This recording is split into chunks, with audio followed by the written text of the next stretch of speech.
Welcome back to Disco Elysium Night 4. Last we had left off, we had met a whole cast of new characters. We had met Rene, I believe his name is, and Gaston, two older friends, both as different as they come. One very conservative in nature, the other very liberal, and watching them get along was really fun, and watching the places in which that their philosophies coalesced and rebelled against one another was really great. We met the pawn shop broker, I believe his name is Roy.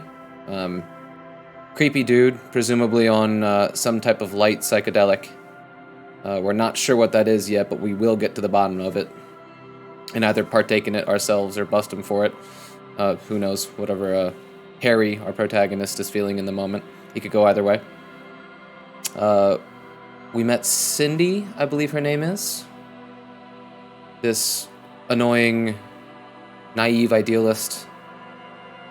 We had interacted with an old woman in an apartment building in an attempt to find a man who was smoking on the balcony that we couldn't reach, but he had a good view of the backyard where the hanged body that we're investigating as the RCM, the cops of Martinez.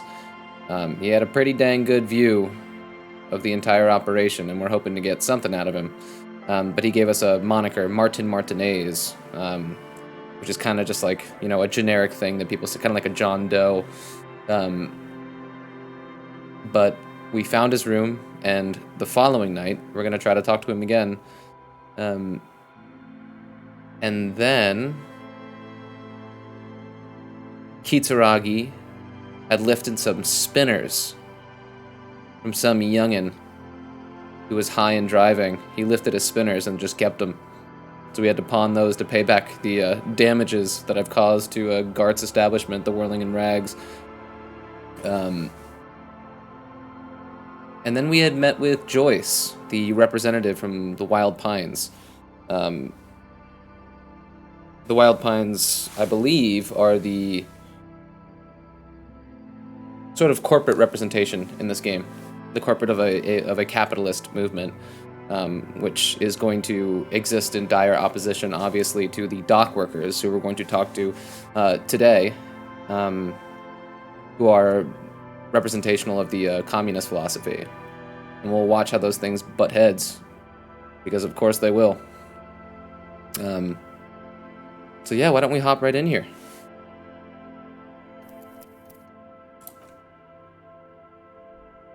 Oh yeah, and we had ended last session with a dream sequence. We went to bed and we went around back to the Whirling in Rags to find ourselves hanged from the tree with a disco ball above us. This beautiful, beautiful, haunting scene. Really tragic. And then, of course, the first thing that our protagonist thinks of when he wakes up for the day isn't about his dream, but it's about sniffing speed and finding some speed. We gotta get our boys fixed. So let's do it. Okay. So.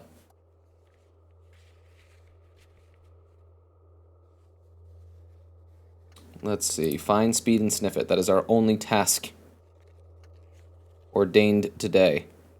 So far. The hangover is coming on mega strong now. You need more speed in your bloodstream. Find some, put it in your hand, and off we go. Okay. The jam mystery.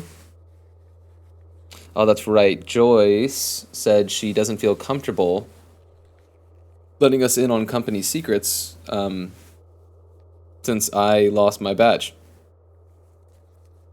So sort of as a alternative, she said if I investigate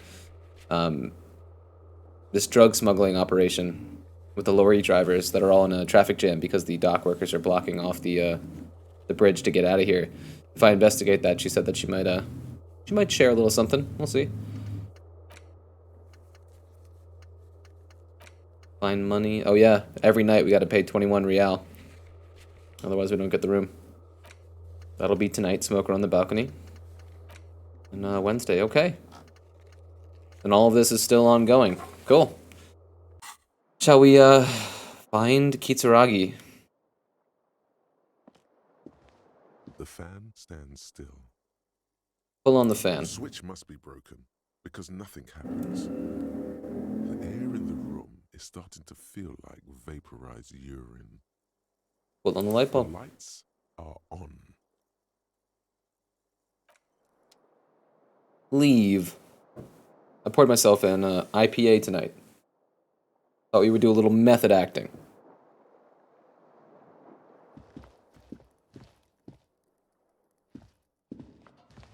A mirror hangs on the bathroom wall. Glorious. In it, your Glorious. face adorned with the expression.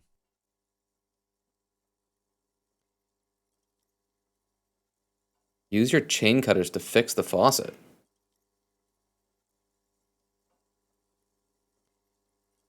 Should we try that? Let's at least see what the percentage is, huh? These? Guess we don't need the flashlight either. It's the morning. A mirror hangs on the bathroom wall. In it, your face adorned with the expression. 58%? Not bad. How we do this to see how the night's gonna go? The faucet is quite terribly mangled, It's a but good you sign. just might be able to twist its parts into place. You handle the chain cutters deftly, applying just enough pressure. The faucet regains a recognizable shape. The steam stops. Told you that you needed those chain cutters. Everything is connected. Everything has a purpose. The mirror begins to clear slowly without you having to wipe it. Still slow, huh? No more steam. Very low, 3%.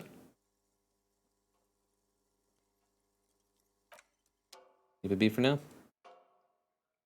Gart should be thrilled. Not wasting any hot water for the past 24 hours. Alright, let's find Kim.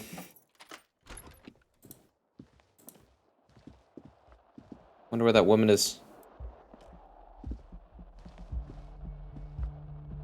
Check the balcony, maybe?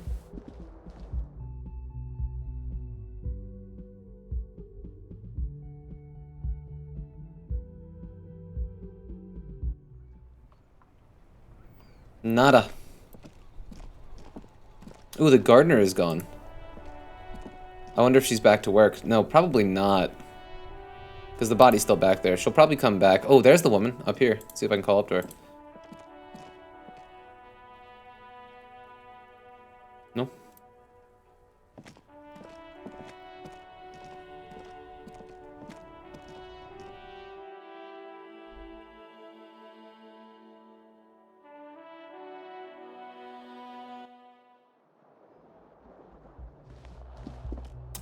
I mean, if Kitsuragi's still asleep, let's go try to get those boots real quick, huh?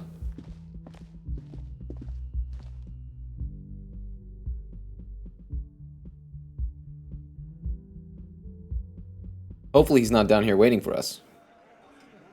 Ah, that was one of our things. Fuck, there he is.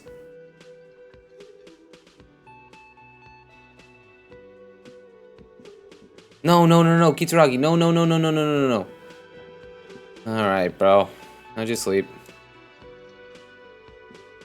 Morning. He gives you a quick nod. Looks like we can get to work at once. The union muscle turned up. They look rowdy.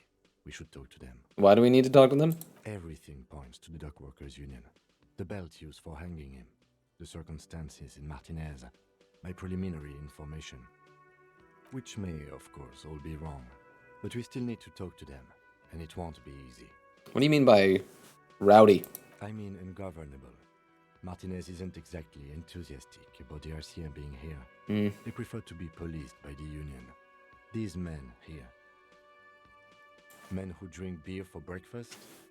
There's talk of an armed wing of the union called the Hardy Boys, who are responsible for said policing. I think it's them. Are these the men Gart told us about yesterday? Completely forgot. Sorry, I had a rough night's sleep. It's them by the looks Same. of it. Loud and nasty, just like the manager said. One loose thread less to worry about. Plus 30. And one big problem to replace it. There are so many of them. Maybe we should call in reinforcements? That would just escalate tensions. No captain would sign off on it. Solving one murder isn't worth a conflict between the RCM and the Debarders Union. In fact, even the death of 2 detectives might not warrant an all-out war. So let's keep a cool head, okay? Let's roll. One more thing before we do. We don't have to talk to them immediately. We can walk right past them, continue with our business. Yeah, streetwise. Zoom right past. Do it on your own terms.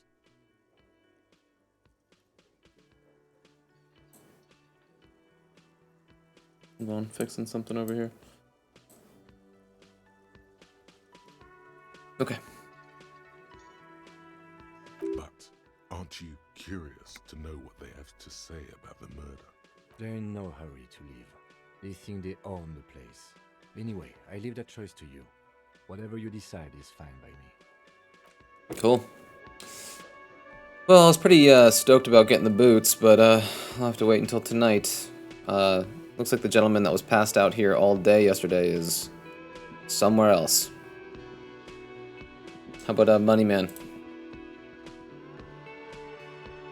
It's all about money, you know?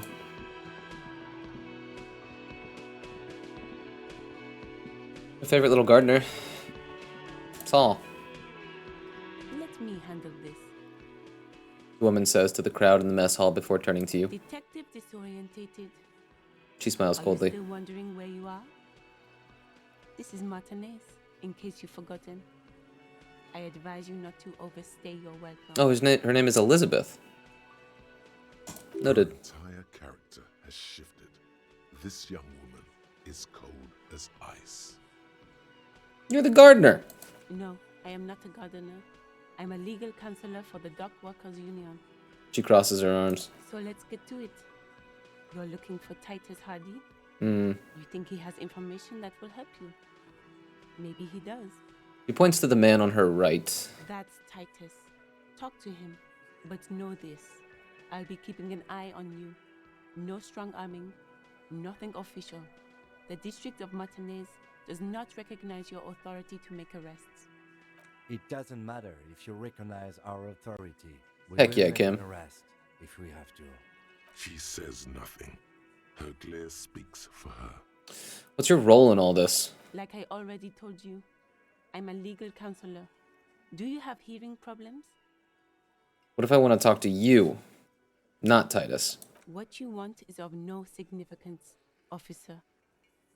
Don't test your authority. In Martinez, you are no one. What are you gonna do to me? What are we going to do to you? She starts laughing. It's a cold laughter, devoid of joy. The union isn't going to do anything to you. It is not a crime syndicate. It is a labor organization. Goddamn right it is.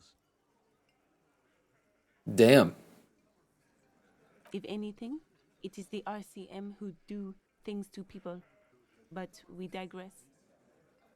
Why are you so aggressive? Aggressive? You make your living enforcing violence. These people are just dock workers. Just dock workers? Do dock workers spy on the police? We let you off easy, miss. Don't think it will happen again. Listen, you moral intern lackeys. You're a mob, enforcing the unlawful privatization of Revachol. 20 fat men in the Occident are stealing it all, and you're their bodyguards. Like, this is the shit. This is the shit. You flip it, and the dock workers are in an almost identical situation. It's literally just this tug of war of power of two borderline identical operations. Fuck yeah. Fuck yeah, dude. The tall, broad-shouldered man takes a sip of his beer. So ask what you came to ask, or get back to your commanders.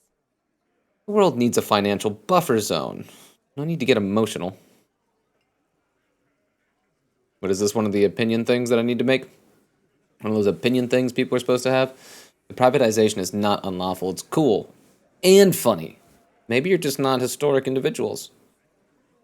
I don't know where you heard that, but it's wrong. The RCM is principled and strong, unlike you socialists. I like that. Good start. Let's take it a step further. Armed uprising. What are the union's plans? Yeah, we gotta have an opinion on this.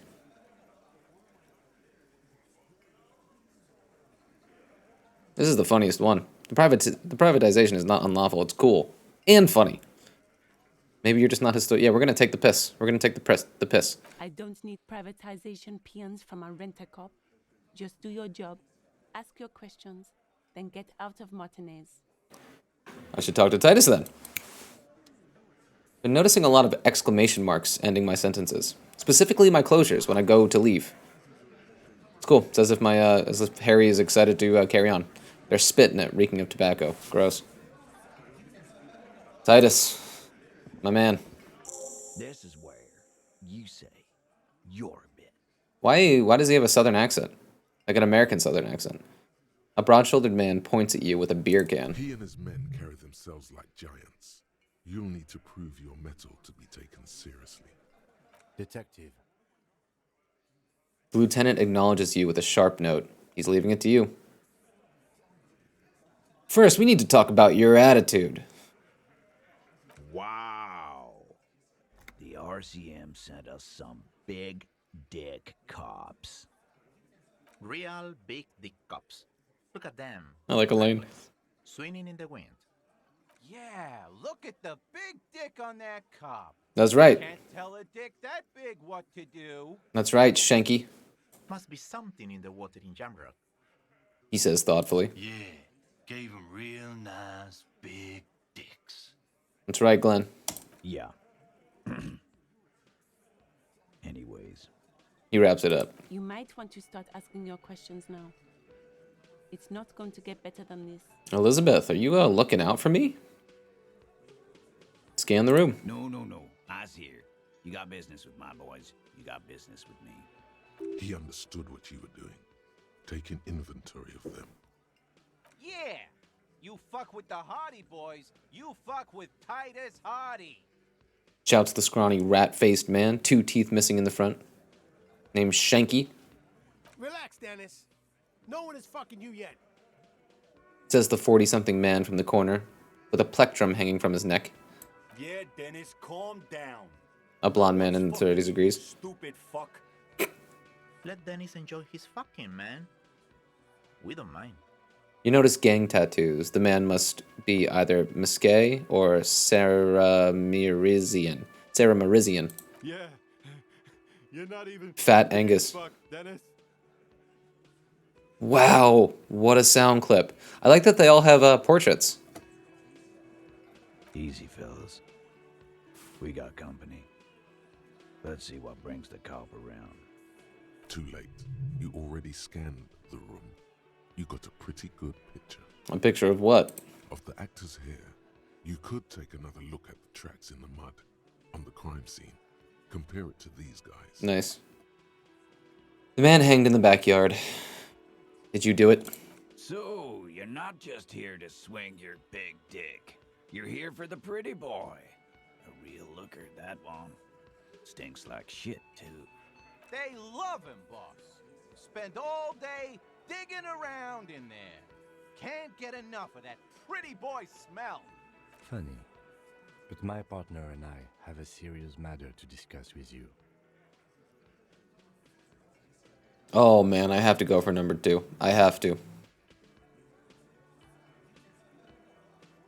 Listen. I've spoken to the dead man. In a bizarre occult vision. That is fucking bizarre. A magic man. A goddamn magician. Shakes his head. The lieutenant waits for your reply, patiently. His foot taps only a little. He said they killed him. These uninitiated do not understand the fineries of runic science. That's right. Oh, man.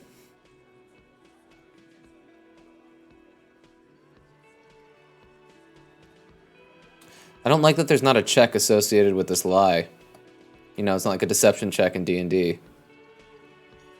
Like, who knows? Who knows? That's a fun way to potentially implicate him, you know? When he did tell me both that communism killed him and love did him in. I'm gonna lie. Well, you're not completely off. We did. Is this an admission? We took him out back and hung him by the neck until he was dead. We did this together, all of us, last Sunday night. So maybe that's why he told you what he told you. You think he's lying back? You think he's taking this opportunity to swing his own big dick around? There's a catch hidden somewhere. He didn't confess so that you could take them all away. It's too simple.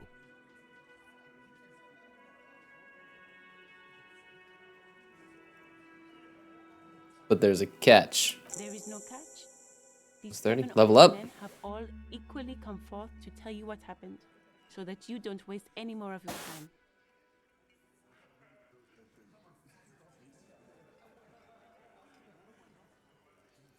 I guess we'll go through all of these, huh? You murdered him? Just like that. No remorse.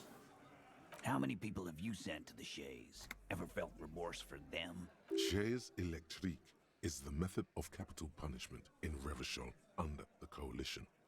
During the suzerain's reign, it used to be the firing squad. Or send them to Reunion to rot. For 20 years. For life. He says it as if it were worse than dying.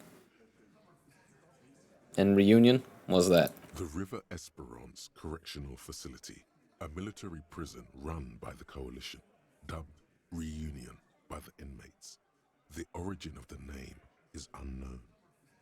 Yes, but these were all bad people. Criminals. The scum of the earth.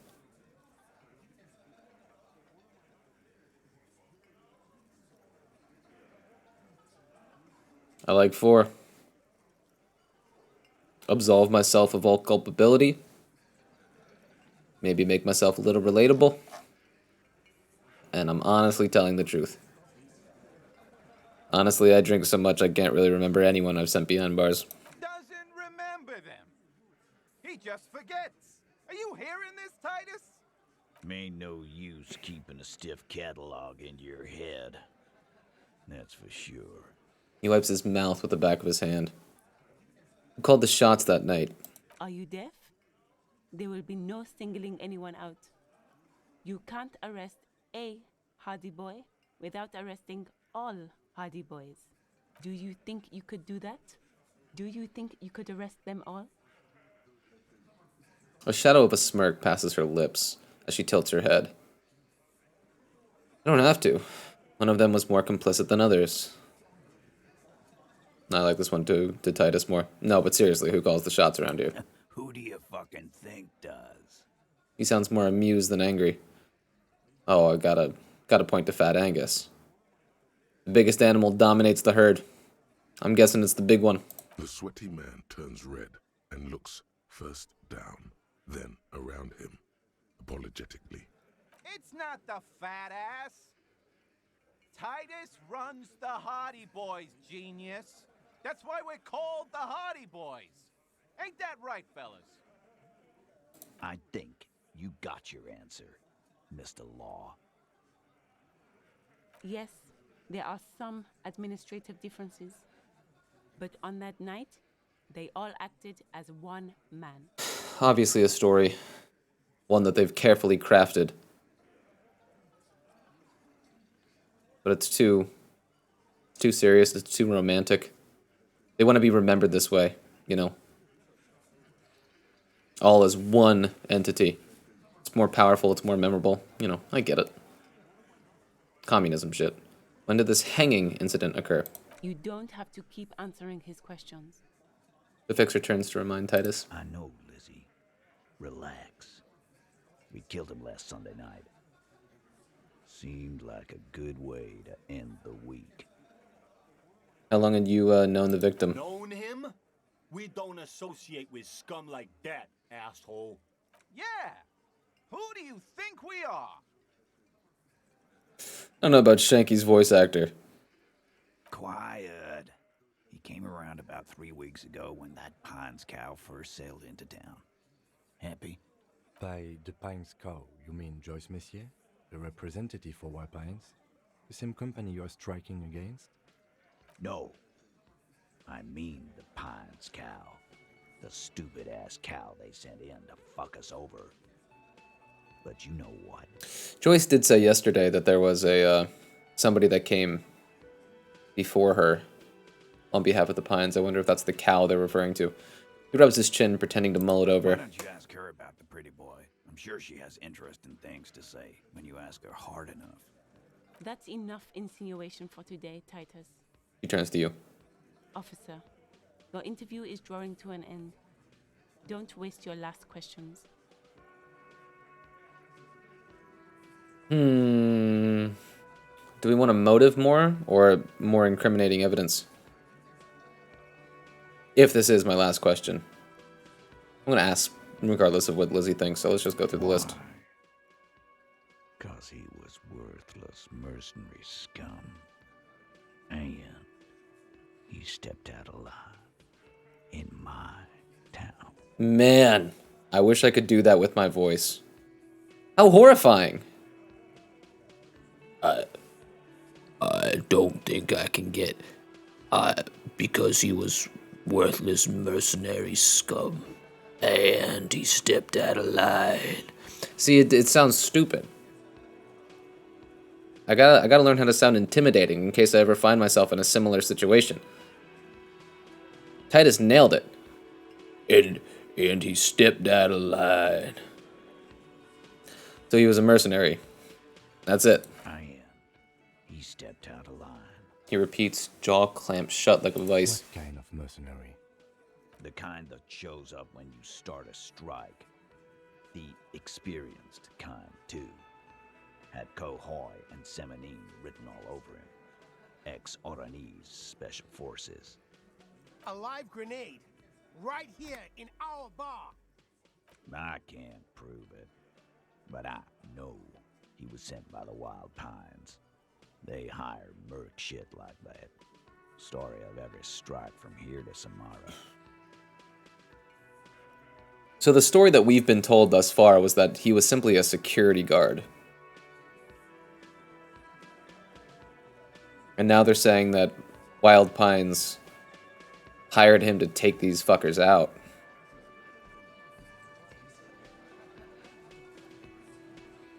I like to.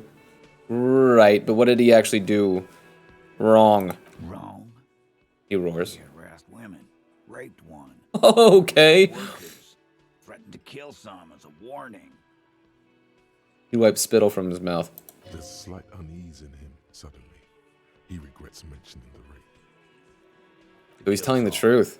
If we don't open the gates, if we don't let the scabs in, if we don't bend over. He cracks his knuckles. That was before he started coming here. Yeah, he said it was his favorite joint now. Started to come in here every night. Drinking, grabbing girls. Grab one of ours mid-karaoke, right there on the stage. He grabbed someone? The lieutenant is trying to make sense of this flood of information. Yeah, this girl's on the mic. A beautiful girl, young. Gets into the second verse of Lover Lake. The fucker grabs her legs, starts screaming. Shit. Show me your cunt! Why don't you show me your cunt? Then, he gets knocked on the head with a wine bottle. Doesn't even fall down. He shakes his head in disbelief. I mean, he's... unless this is so practiced, the tenor is as if he's telling the truth. Was this the same girl who was sexually assaulted? Raped, you said? Aren't you fucking listening? My man is talking to you. He took care of it. They got the girl out before anything else could happen. Yeah, me and Eugene got her out. Aren't you fucking listening? It repeats like a parrot. There's something odd here. Right, but who did he rape then? This is a very serious allegation. No. You're not getting a name. That's a Martinez matter. And I'm not discussing it with you clowns. There's nothing you can do for now. He's stonewalling you. How did you kill him? We hanged him up by his neck until he got real still. Wasn't that obvious, Copper? Didn't they teach you anything at the cop school, idiot? The autopsy showed there were no ligature marks. His hands were not tied. Can you explain that? The lieutenant goes in for the leg sweep. Titus does not see it coming. We... Nice, Kitsuragi. Look, I'm not gonna play 20 questions with you, Capo. Yeah, no way. I'll No say way. it again. We killed him. Yeah, I knocked him out. Came up behind him and clapped him in the back of the head. He went down like a sack of sand. That's right, lawman. And then we hanged the fuck. Make them a bit more uncomfortable first. Ooh. See if it all adds up. Ooh, so doable. Mr. Tats, what did you use to knock the victim out? My fucking elbow, Copper. Samaran boxing style. Samaran boxing, or Sambo, is an Sambo. violent set of one-on-one fighting moves originating from the Samaran Isola. Sambo style implies stealth, cleverness, and cool. He may be lying, but he's good at it. No twitching, no rushing, no uncalled for details. Where did all this action take place? Right fucking here. Eugene already told you that the fuck had started coming to our bar. Yeah, man. Weren't you listening? No way we fail it. I mean, there's 8% of a way that we do. But we're going to ignore those 8 realities out of 100. Let's do it, baby. Actually, there are none. Surprisingly composed. The entire room. Given how many questions you've lobbed their way.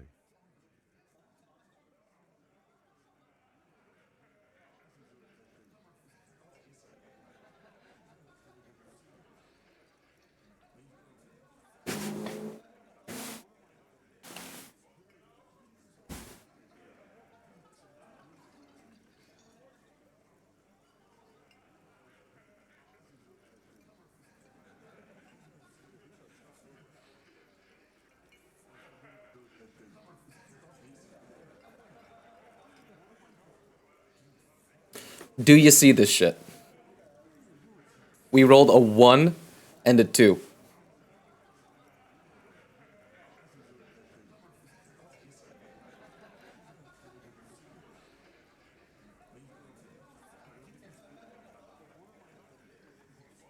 I think we would be hard-pressed to find a more frustrating loss in this entire game throughout the entirety of the rest of the playthrough. That's going to be it.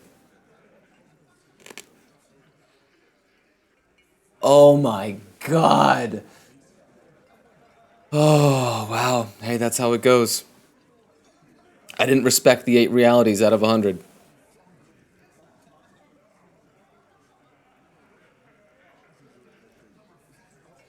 I don't get probability. I don't get it. I understand mathematics very little, generally speaking. Probability? Doesn't track in my head. None of it. Man, can you believe this?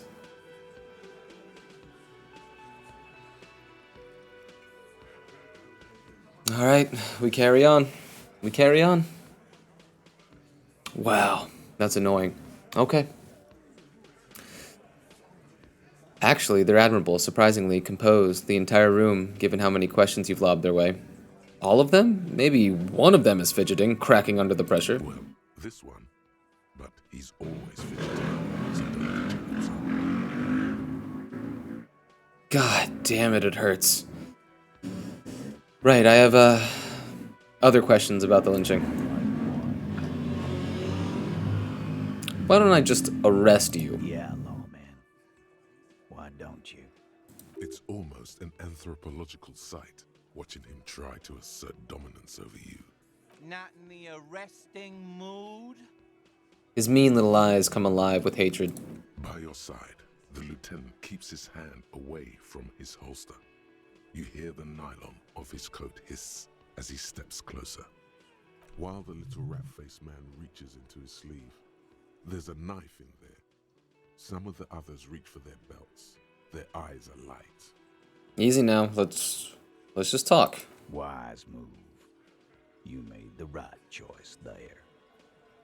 Now make another one and get the fuck out of our booth. We're not gonna do this again. So, what are we going to do now? Nothing. Your investigation here is done. Leave Martinez, go back to your stations where you belong. I think we're going to stick around, thanks. Some things don't add up here, Titus. The lieutenant closes his notebook. I've done this job for long enough to know that people don't just confess to first-degree murder. Even if it is a group responsibility, we're going to look into this. Good luck with that. You've heard everything a rent-a-cop is gonna hear from us, real law officials. You're lucky you didn't get a beating. Forget about their games. You've mapped out the characters. Reading the footprints in the yard should be easier now. Oh, man.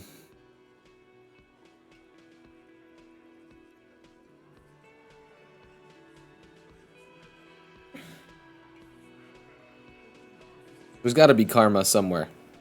Somewhere in the rest of the playthrough, there's going to be karma. I don't think it's going to be this. Wait, how would we even get this one? We need a 16. We have 1. You need to roll 15 on two dice. Oh. Okay. Double sixes always wins, I see. So that would be the only way we would succeed. Okay. I'm taking off now. With my fucking tail between my legs. That was rough. God, man. That, like, affected me. That affected my emotional state. I'm a little tilted. God damn it. Okay. Okay, it bees like that. Sometimes it bees like that. Okay. This isn't what they're talking about, what? Right? You Not see a this. set of tire tracks in the brown slush that cover. No. I think the foot tracks. What they're talking about. Uno, you still here, bro? Thank God.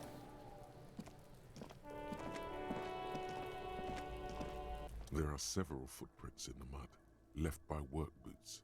Anywhere from 6 to 12 pairs have walked here. Get an exact count. 8 pairs of boots have shuffled back and forth in the mud. Where else have we seen a gang of men in work boots? That's right, the hardy boys in the mess hall of Whirling in Rags. Go over them one by one. 1. Standard work boot. Steel reinforced toes. Number 46. Just like Titus was wearing in his booth. This is the big dick. Titus Hardy. The one with the bald cap on his head. Interesting. Is it? They didn't even bother to change boots. Putting them on the scene is easy. Maybe even too easy. Continue counting. 2. Standard work boot. Steel reinforced toes. Number 44. Either the blonde muscular guy, Glenn, or the young guy with a plectrum around his neck. 3. Hobnailed work boot. Steel reinforced toes. Number 43. The inked banger, perhaps. 4. Standard work boot. Number 45 or 46. Theo, the old smoker. You think you even see a tiny fleck of cigarette ash inside the print.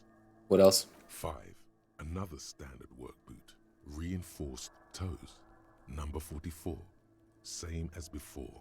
Either the musician, Eugene, or the muscle-bound blonde, Glenn. 6. Light as air. Same make of boot. But number 41. Small like a rat. Shanky. I should have gotten this earlier. Better late than never, detective. The whole world is dark and the tracks burn in it with strange beauty. Count the rest. 7. The glowing outline of a standard work boot. Number 46. The imprints are twice as deep as the others. The weight exceeds 200 kilograms. Fat Angus. Carrying something? The body. 8. Another standard work boot. Number 44. There's an aberration in the pattern of the sole. The right sole is smoother, more worn. Curious. A missing 8th Hardy Boy. 7 sets of tracks, right? The Hardy Boys were here. 8, actually. That's all? Interesting. Then one of them seems to be missing. Anything else out of the ordinary? An aberration, one sole is smoother than the other. Interesting. Let's name it the Odd Soul. I wouldn't be surprised if this was the missing Hardy Boy. Wonder who he is. You have any ideas, Lieutenant? Someone operating a workbench with a pedal? Like a joiner at the harbor. Or maybe a drummer? A drummer? That's stupid. A drummer only uses their right foot for the kick drum. You're right, it's stupid. Perhaps it could be a driver. A driver would wear out their right shoe before the left. The accelerator is on the right. I was actually thinking the exact same thing. He doesn't seem to hear you. Looking south toward the traffic jam instead. The machines are silent. The engines are all turned off. We should keep our eyes open around the traffic jam. See whether anyone strikes out as a potential suspect. Seems prudent, no? Yeah. Prudent. Mm-hmm. Light step, number 41 shoe. I'm guessing that's the skinny Hardy Boy. You mean the One with rat-faced one? front teeth missing. Yes, well, he did look a bit like a rat. You're right. Do you think those prints belong to him? Yeah, I could still be wrong, but I'm probably not. a heavy one. 200-kilogram imprint. 200? This could be the combined weight of 2 people, one carrying the other who's tied up. Let's say a heavily built worker carrying a similarly built armored man. Mm-hmm. Maybe it was a fat Hardy Boy, the one sitting in the middle. He might be right. 200 kilograms of living weight is unlikely. Maybe it was a giant. Maybe it wasn't. Mm-hmm. But maybe it was. Just imagine it. A giant man at least 2.5 meters tall. It could have been, but if it wasn't... You wait for you to finish the sentence. It could have been one extremely obese person. The fat guy from the mess hall isn't that obese. He's more like a farm boy. Definitely not 250 kilograms on his own. You have to admit, he's the best fit we've got. You're right. That guy from the booth was carrying the victim. Possibly, yes. Lieutenant marks something down in his notebook. Why? You're thinking, why did they have to carry him? Yes, they could have used a makeshift stretcher or just march him up to the gallows.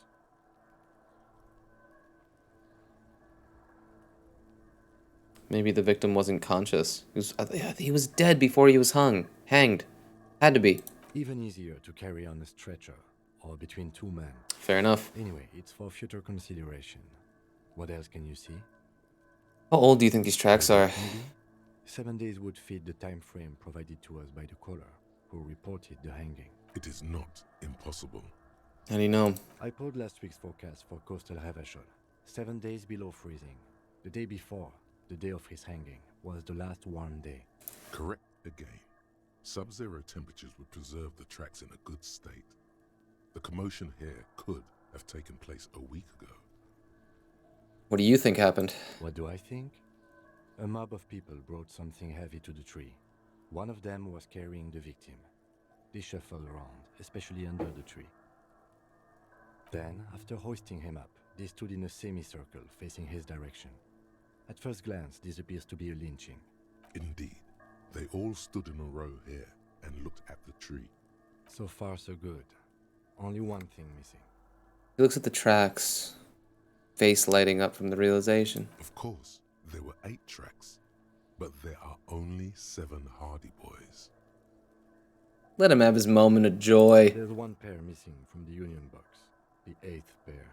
I'm going to say it was our old soul. So the odd soul was present at the lynching, but isn't in the mess hall right now. Yes. I doubt the Hardys are going to tell us who this person is.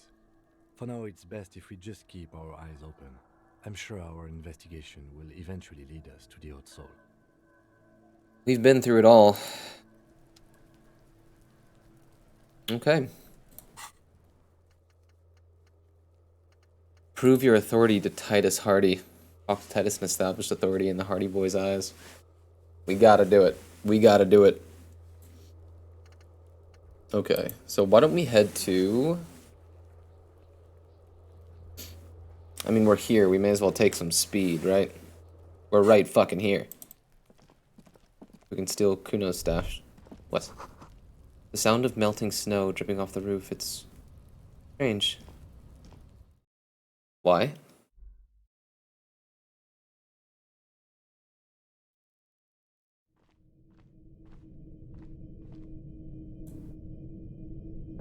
I know there was speed here. I know there was. Can I sit here? God damn it, really? Oh, I was certain that was going to be our speed. Okay.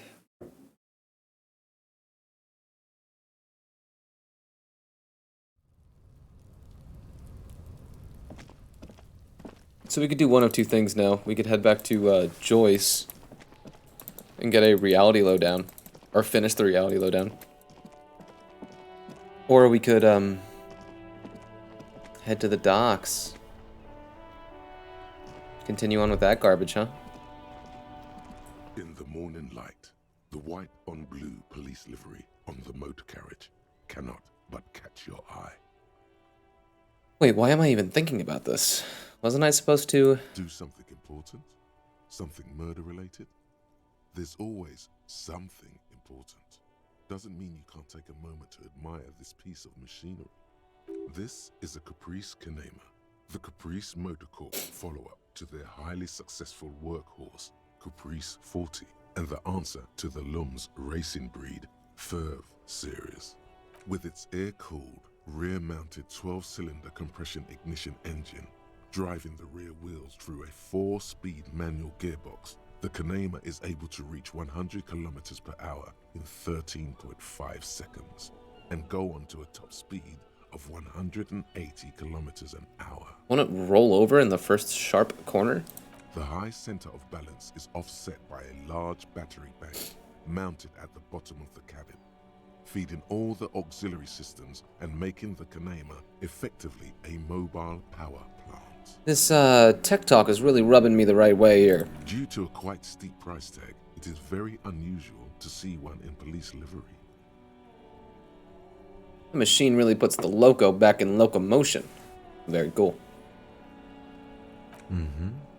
You want to take a closer look? What's it back in here? 130. I reckon that's a 7-liter V12 there. Mama's serving some serious macaroni. You lost me there. 130 kilowatts is a lot of power, Kim. The Kinema is fast. Feels right at home on the raised motor track. Mama's serving a lot of Nothing that macaroni. could overtake it. Armel Ryu Supersonique, a racing motorbike for the road, could probably do it. A fine machine. Yes. An extraordinary machine. It's nice and all, but why so modest? Put some zing into it. Flare it up. Slam it down. Helium headlights would improve the range and quality of the visual field a lot. You need to slam it, Kim. Make it more imposing. Sorry, I'm not following you. Lingo it up. Drop the ride. 200 mil. Get the camber to frosty minuses. No. That's porno tuning. Wait, what about the spinners then, huh? Those spinners were elegant, sleek, radiant even.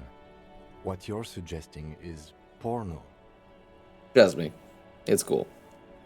Porno. That's short for pornography. The sole purpose of pornography is to stimulate one's visual sense to evoke sexual arousal. The same is true with the modifications you're proposing. So? What's wrong with pornography?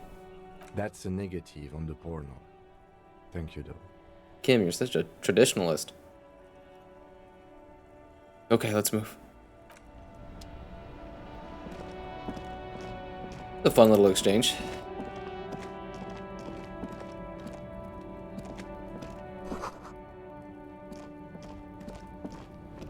What's up, fucking racist? A glossy magazine, most able-bodied men. I think we saw these already. Jump Jams, a popular musique mag. Why don't we sell the tear that we currently have? See how much real we get for a couple of bottles. If we don't buy anything, we basically have tonight's room and board.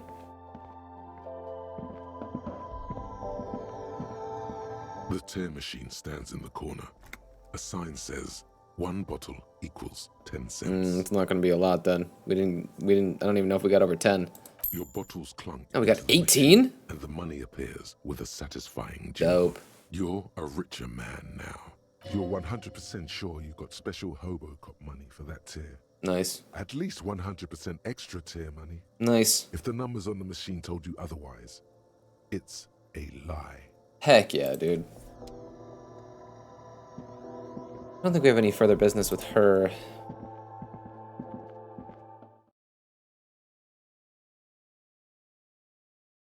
I got our thought cabinet. I think we were thinking about the cop of the apocalypse. But it looks like time doesn't pass. The time that passes sleeping obviously doesn't count to it because you're sleeping and not thinking about it.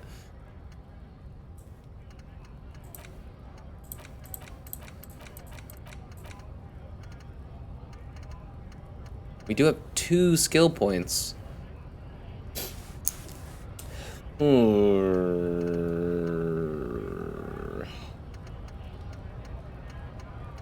I mean, I want the fascist one. And there's something about this, the derealization one. The one you must truly the one you truly must complete. Sounds important. So maybe I'll just spend these 2 skill points on 2 more slots here. And then we can think about Jamais Vu and Revacholian Nationhood. This is the fascist one? Yeah. Maybe we'll do that.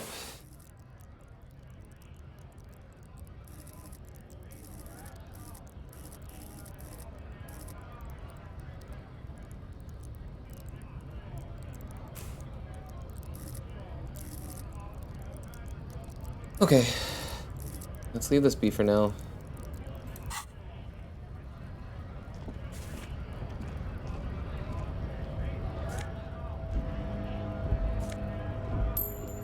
Thank you. I can just talk to the one gentleman? It's thick. Bastards! We have a right to work! The man yells towards the harbor gates. His voice is the loudest of the lot, and old screechy for a man his size. What's going on here? Hold up and stay frosty, everyone. Cops are here. The broad-shouldered alpha male turns to you. He's a full head taller than everybody else here. You here to fuck with us? Beat the honest worker down. Yes. Ha! Couldn't handle us. Cause gives the workers strength, gives them power. We have a right to work! Besides, we're not that different. It helps if people see us talking, cops and strikebreakers together. Shows authorities are on our side. Builds confidence. What kind of cause are we talking about? Rights of people, rights of workers, to have gainful employment, to make a salary, and feed their families. Ugh. Regardless, I have some questions for you. Maybe you should ask them the questions. Like, why we're not allowed to make a living here. Shame on you!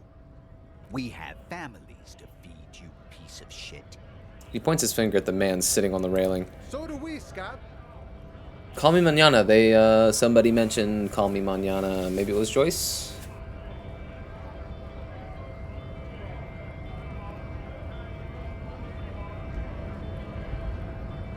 I actually need to speak with the union boss. Have fun.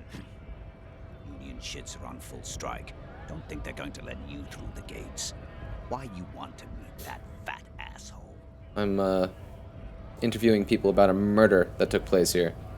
Behind the hostel cafeteria there. I know nothing about a murder. Yeah, bullshit. Absolutely nothing?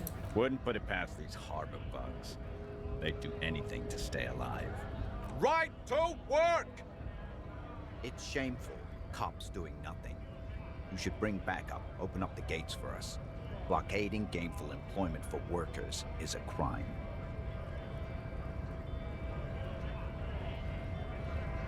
Sure, why not? Why not? I see numerous reasons not to pick a side in this local matter. Pity. Let us work! What is a strike? When a bunch of ungrateful, lazy cockroaches can't get their act together, decide to block honest work for other people. He shifts uncomfortably in his workers' overalls. What do the strikers want? Beats me. They mumble nonsense about boardrooms and workers' rights, while we Have the right to work! There's something odd in the way he carries himself. His set of clothing looks vaguely mismatched. The different pieces of the attire seem ill-fitting. Ill-fitting? What does that mean? His shirt is far too small and an unpleasantly tight fit, while the overalls, held up by a belt, seem to fit a man with much more corpulence. You wearing new clothes?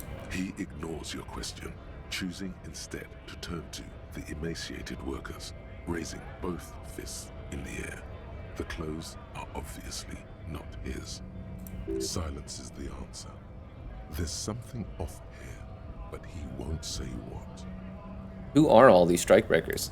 Honest men and women with rights to work, to be useful, not toys for corporate interests. The man runs a hand through his steadily graying military haircut.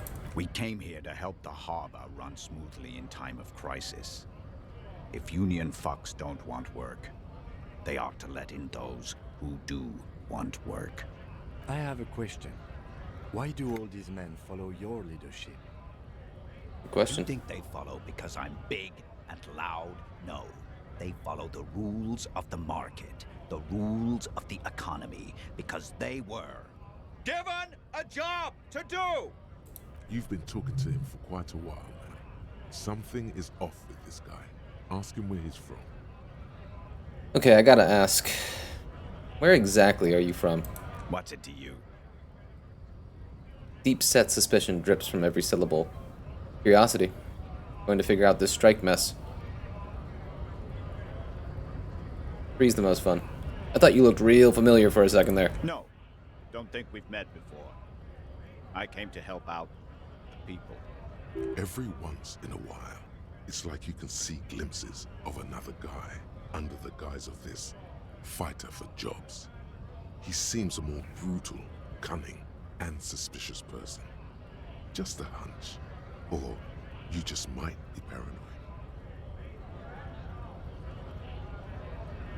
Already got that. I'm interested in your background. We're all workers, right? Workers stick together. Came from the eminent domain, in Jamrock. Backgrounds in odd jobs, heavy lifting, cargo hauling, bouncer work. I know the drill. Sweet, I know bars. Been thrown out from several. Maybe that's why you seem familiar.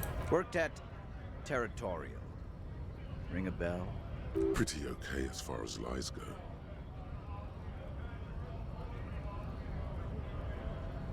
Yeah, I think I've been there. Uh-huh. It was a long time ago. What exactly is your goal here? We were promised work. We'd be in there, working, if the bastards hadn't shut the gates. And you are unable to breach the entrance? Main gate's locked. Would take heavy ordnance to bust it open. Could try to get in through the secretary's office. Door's locked. The guard's blocking the way to the access panel. And I don't mean the scrawny mess punk either. I mean head measurer. Or whatever he is. Wait, head measurer? Huge Seminese guy standing up there on the overhead passage. Won't let anyone by. The access panel is right behind him. How bad could one guy be? Seemed capable. Bad.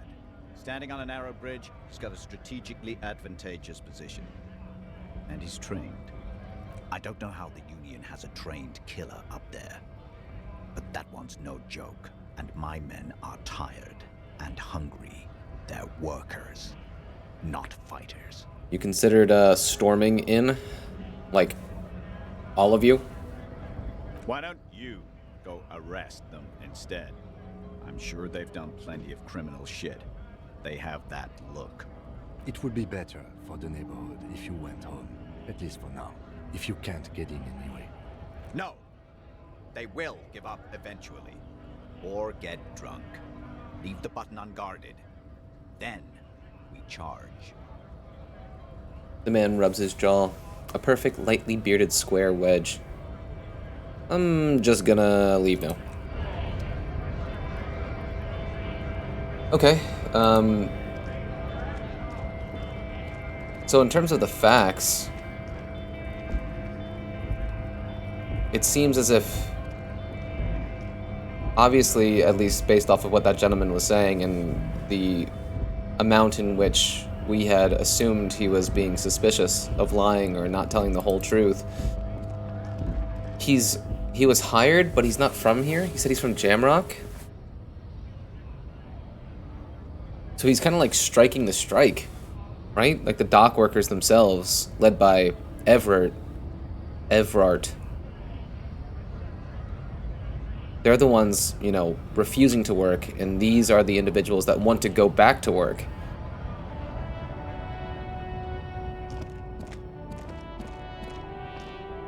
Okay.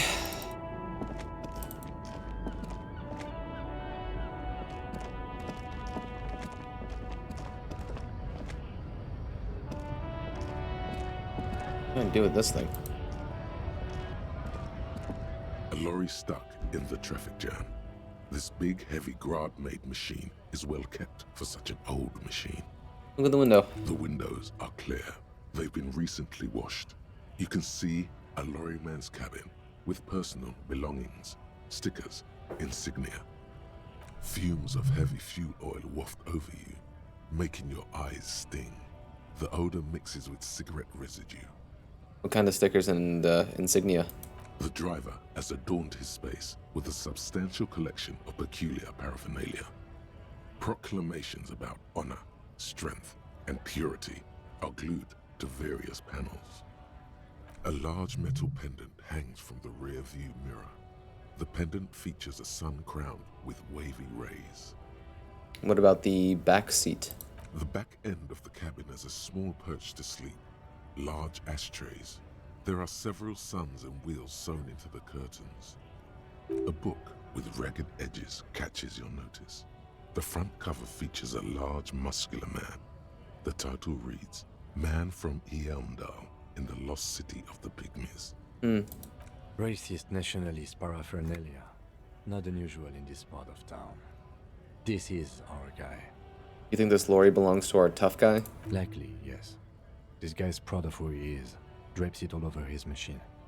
There he is, in front of Rita, smoking nervously, hoping it's over. Gotcha. The lorry's probably stored fuel here. Now they store booze. Gotta adapt to the times.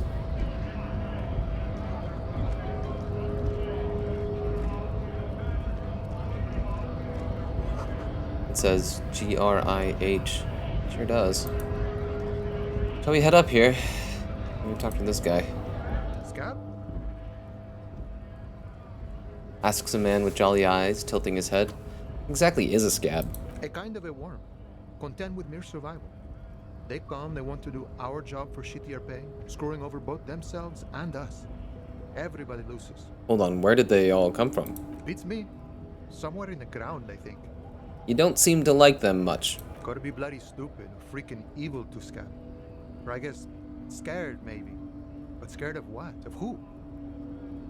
He looks at the mass, squinting his eyes as if trying to ascertain what they're scared of. Personally, I'd rather beg than scab. If the gentleman shouting on the street came begging, maybe they'd have gotten something. It's better than begging, come on. Sometimes you gotta do what you gotta do. These scabs ain't begging. They ain't holding on to their integrity.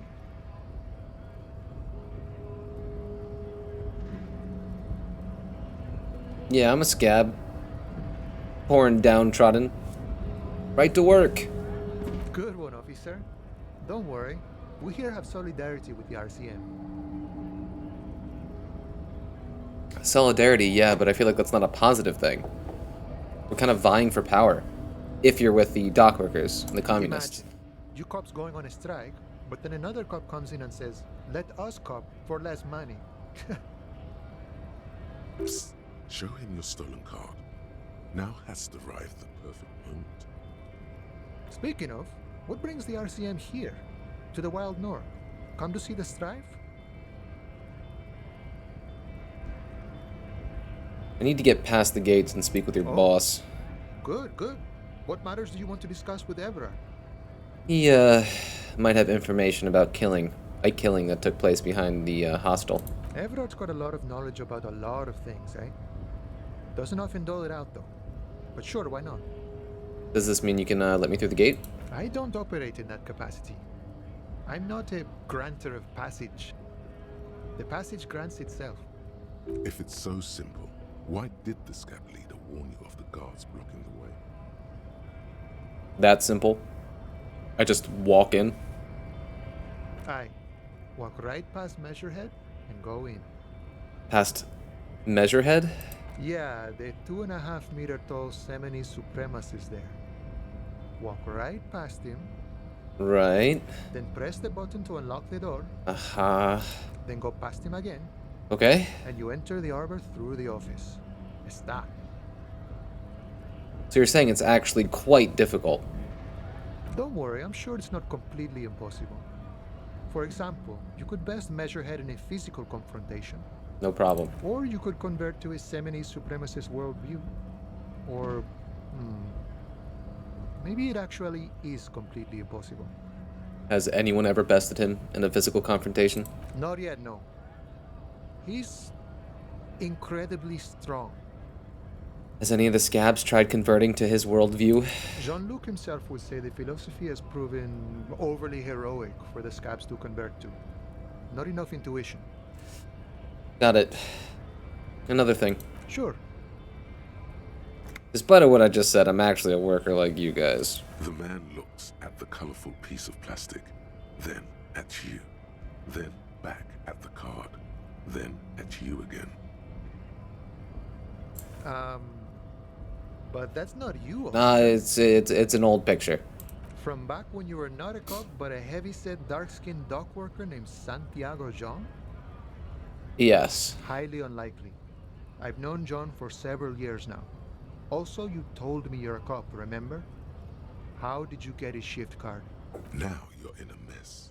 The time hath not arrived. Sorry.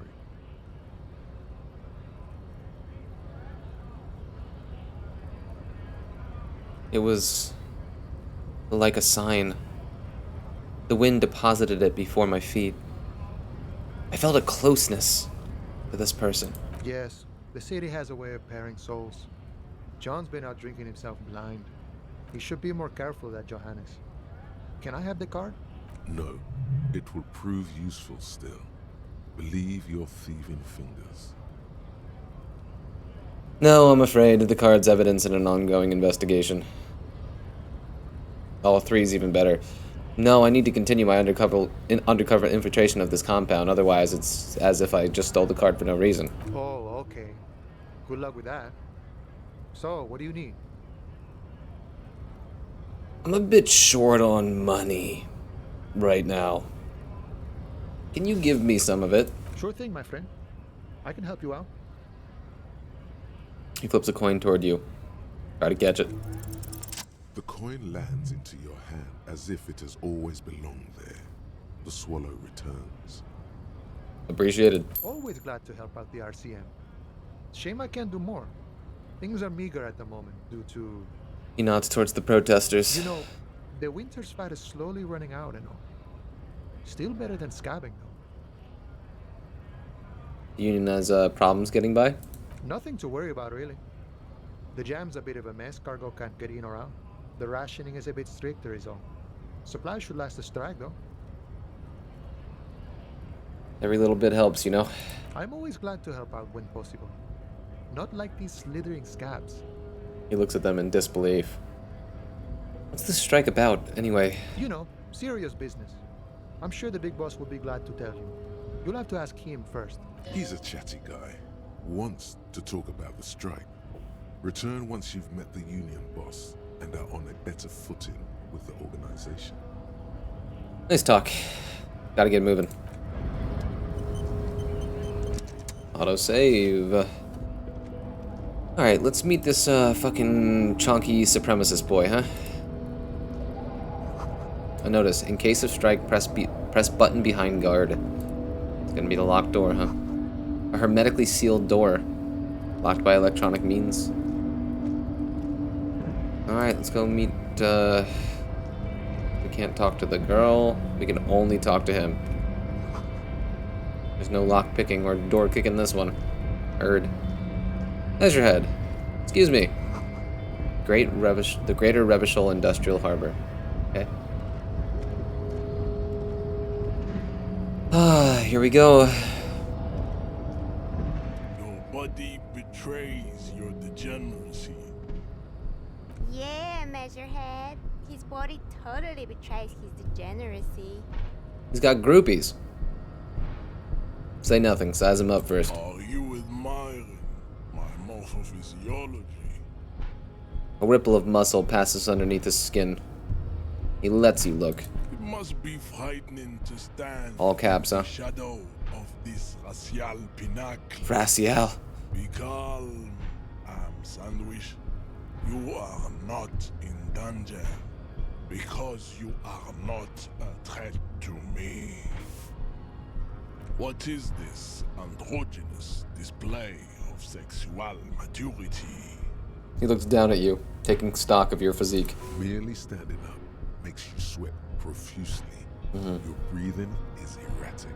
Your own heartbeat in your ears grows frantic, and you feel your blood pressure rise. Stop it. You are embarrassing yourself in front of this woman and your pedomorphic friend. This display of weakness may appeal to older women with a stronger maternal instinct, but it is a liability here on Battlefield Martinez. Jean-Luc, his body is betraying his degeneracy pretty hard. Maybe you can ask him to leave. What do you mean? My body betrays my degeneracy. You have succumbed to Al-Ghul. His face contorts in disgust, as if he were smelling a dead rat. You reek of it. An invisible sword of Al-Ghul emerges from your throat. You cannot see it, but others can.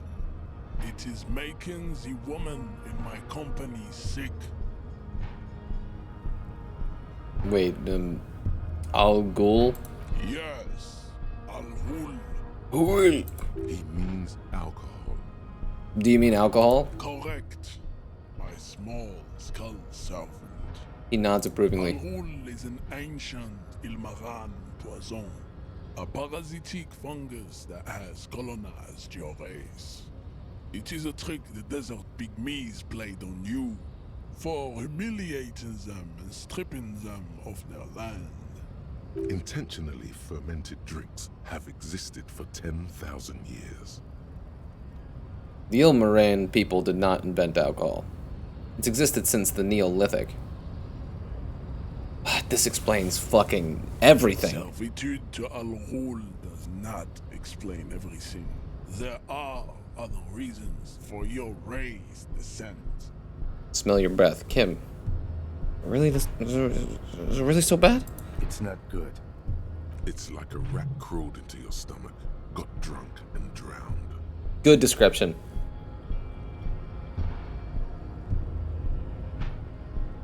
You're right. I'm a servant of Al Ghul, but I still need to enter the harbor. No, you don't. You need to get another drink. Occidental Haplogroup B4 is done giving orders around here. The influence of the ham sandwich race is waning.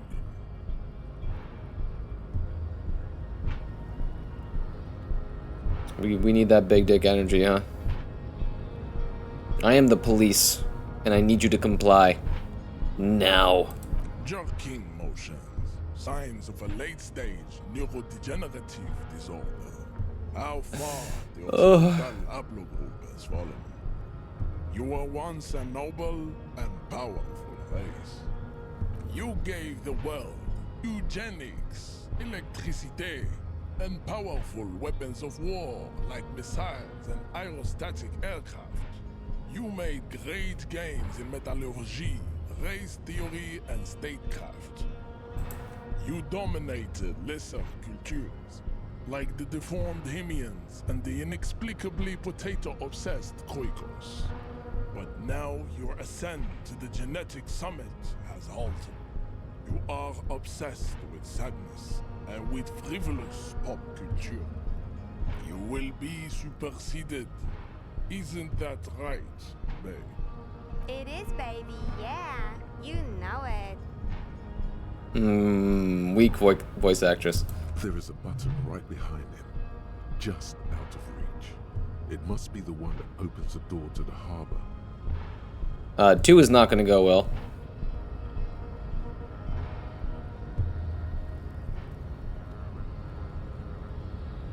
He's not going to care about 4 either. What happens if I just agree with him?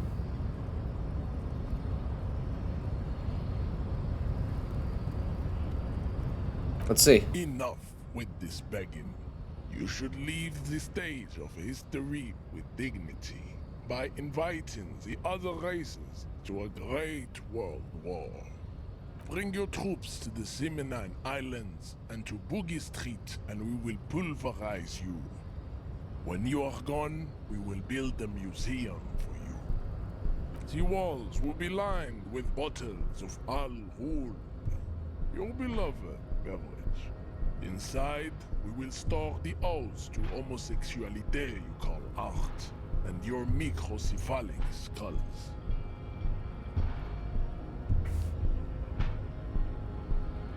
I don't know if 1's gonna work. 2, I'm personally curious about what he's gonna say, because in theory, I mean, obviously, Measurehead is protecting Everard. Oh, I want to ask him all of these things. I wonder if we can. 1 might be a non-starter. Let's start with 2. Don't be vulgar. White or not has got little to do with this. The race enigma runs much deeper than that. Yeah, but you still serve him. How does that factor into your life? Mr. Clare is a man of vision and means. He has the will to confront international capital. Something your race, naivistic communists, never did. Also, to serve is noble. It takes discipline. Your petulant individualism has only contributed to your race failure. It is lax and moronic. Your petulant individualism has only contributed to your race failure. Isn't that completely in contradiction of what you were just saying about Mr. Clare? You're considering him an individual? This is obviously just the whole with supremacy thinking in general. The moment you begin to admire somebody based off of a human universal, it all falls apart.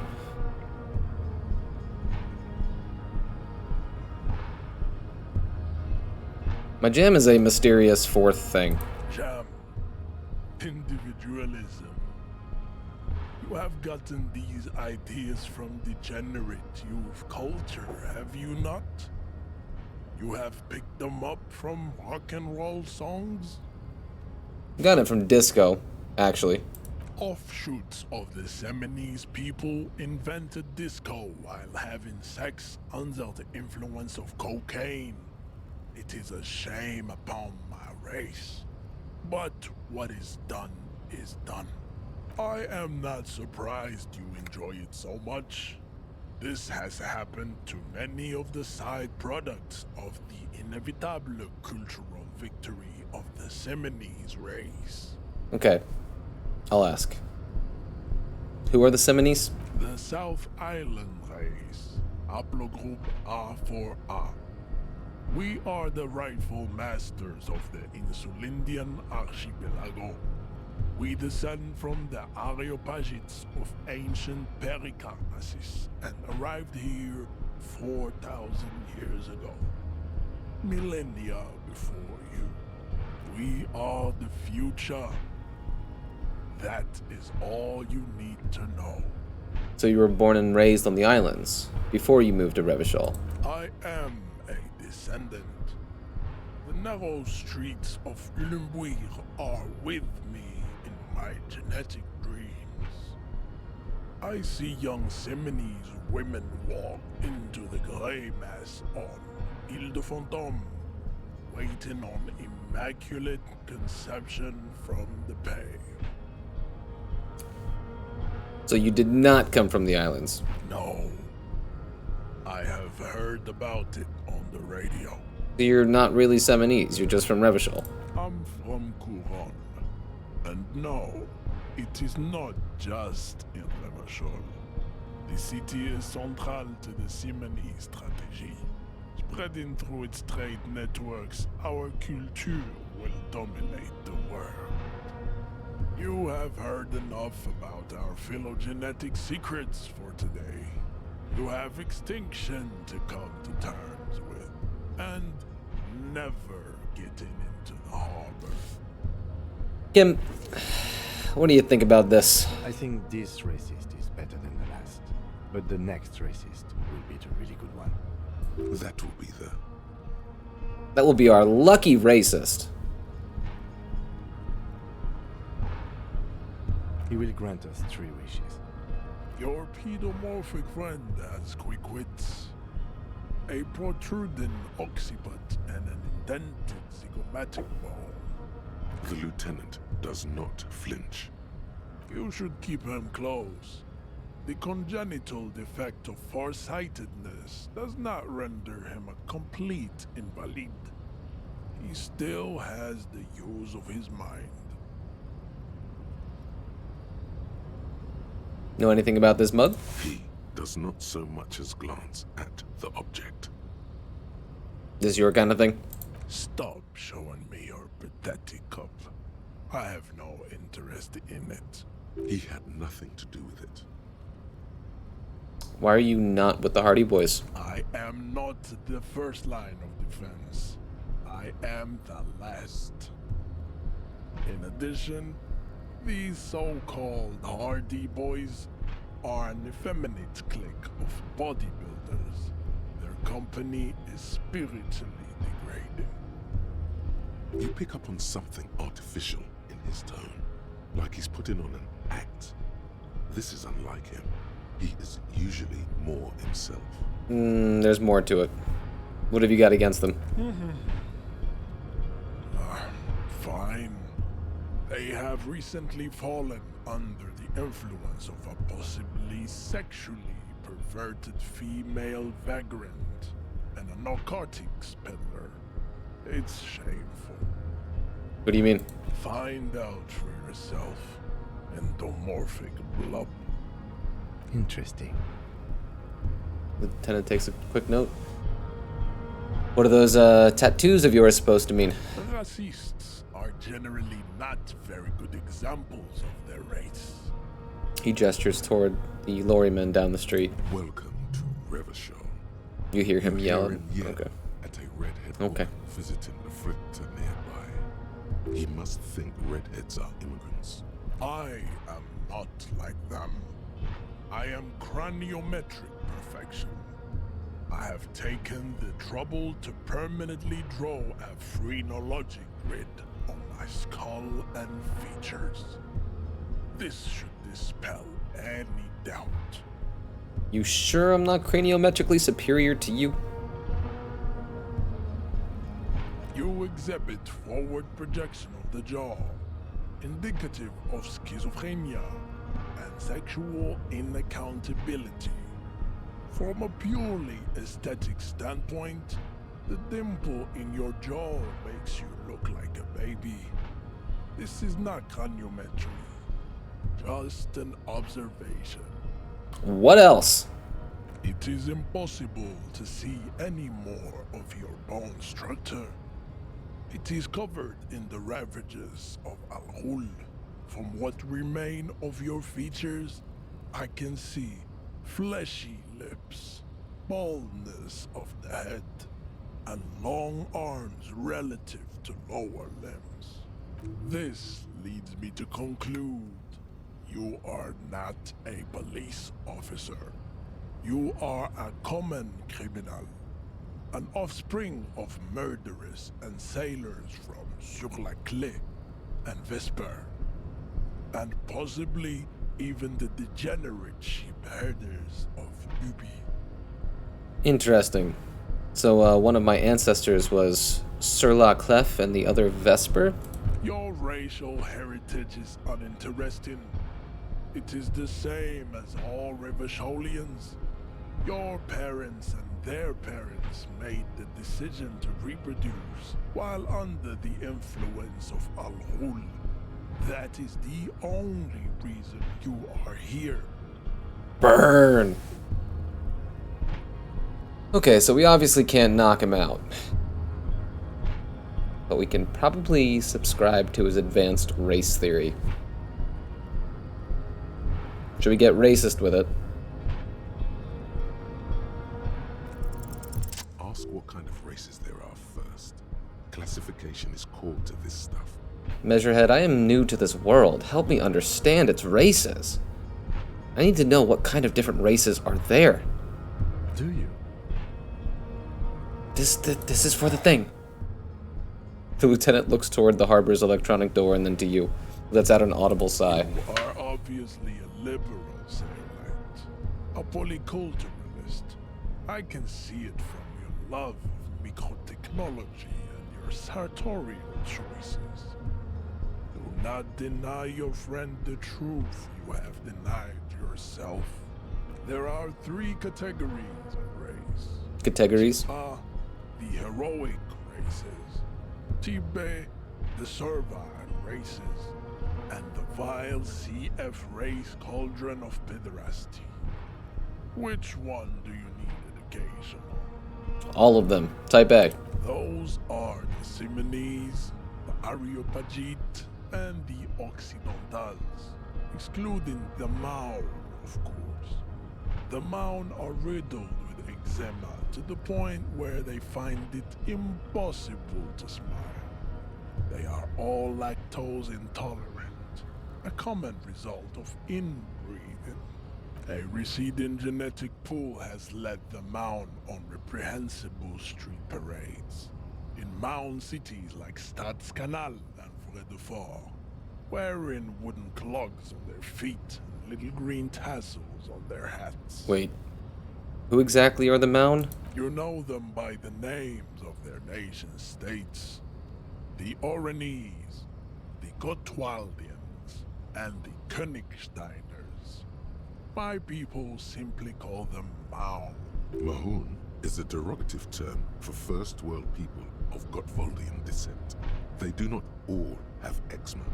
Also, people of Katla, like the Suru and the Uhu, are much more lactose intolerant. Wooden clogs, though?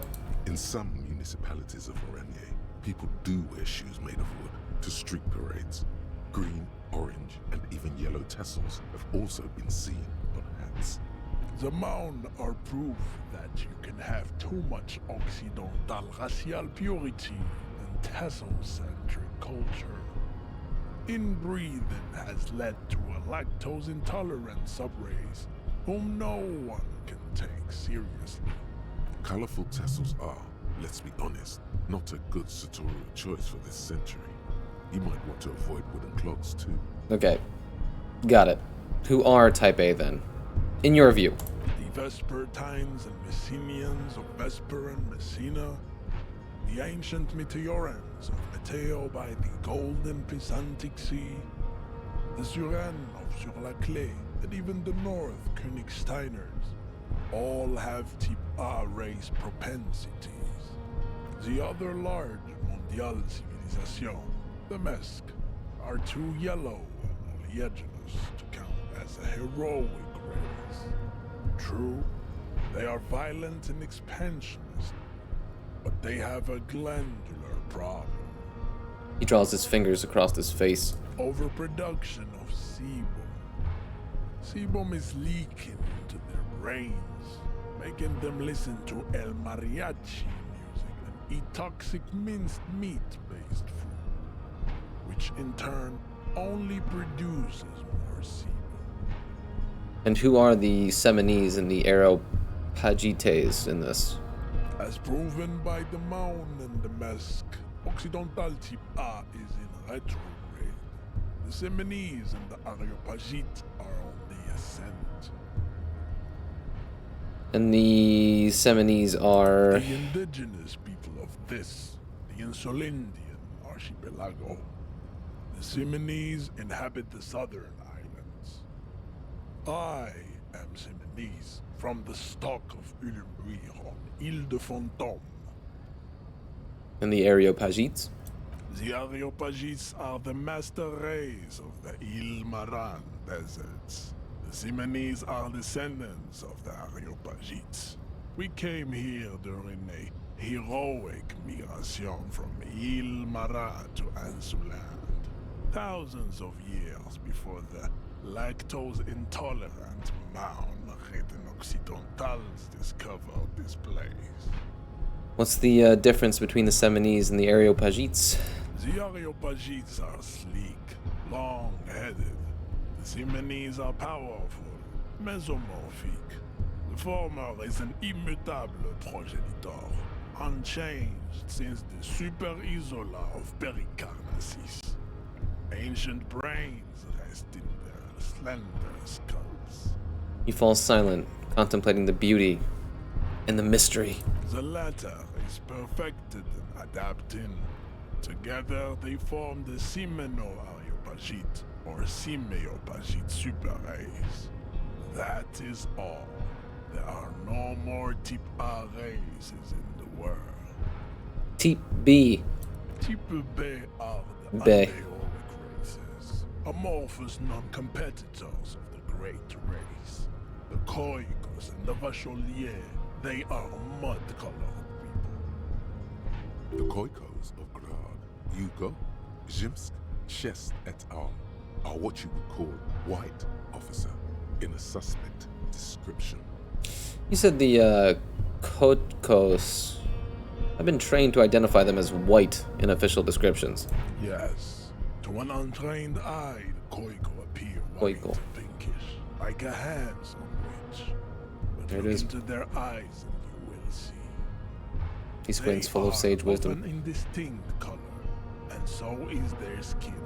Unhealthy, muddy, and ashen. Pinkness is a racial quality that has to be earned through centuries of advanced ballistic warfare and cultural domination that the Grad people have undergone for drinking Al-Rul and smoking the degenerate tobacco, and for eating potato. The Khoiko, the countless micronationalities of Grad, are all inexplicably obsessed with potat. The only thing they like more is dividing into microscopic ethnostates, like political amoeba. And the Bacoliers you mentioned? Bacolays? The Vacholians, halfway between Type A and the racial Cauldron.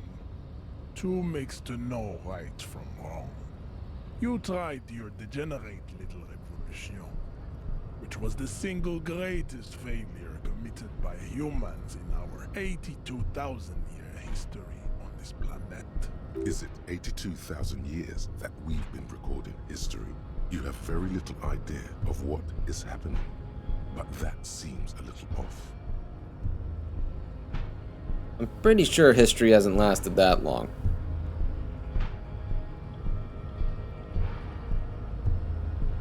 The mysteries of the people of this planet are a tragedy that has played out countless times over, like a fever dream of skin, hair, and bone. Wake up, naive chess piece.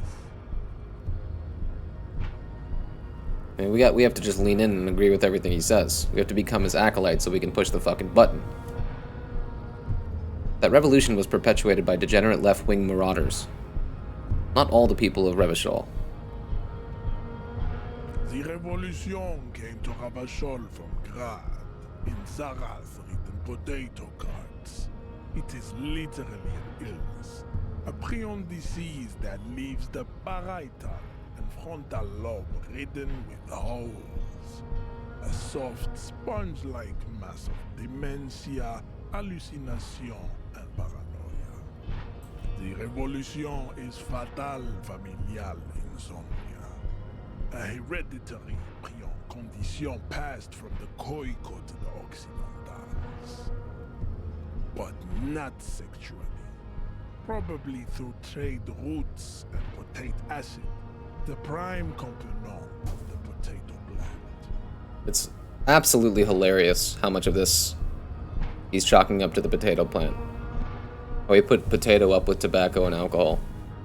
It's funny. Enough of Tibet mediocrity. The vile C to F race cauldron of pederasty? I don't even know what that means.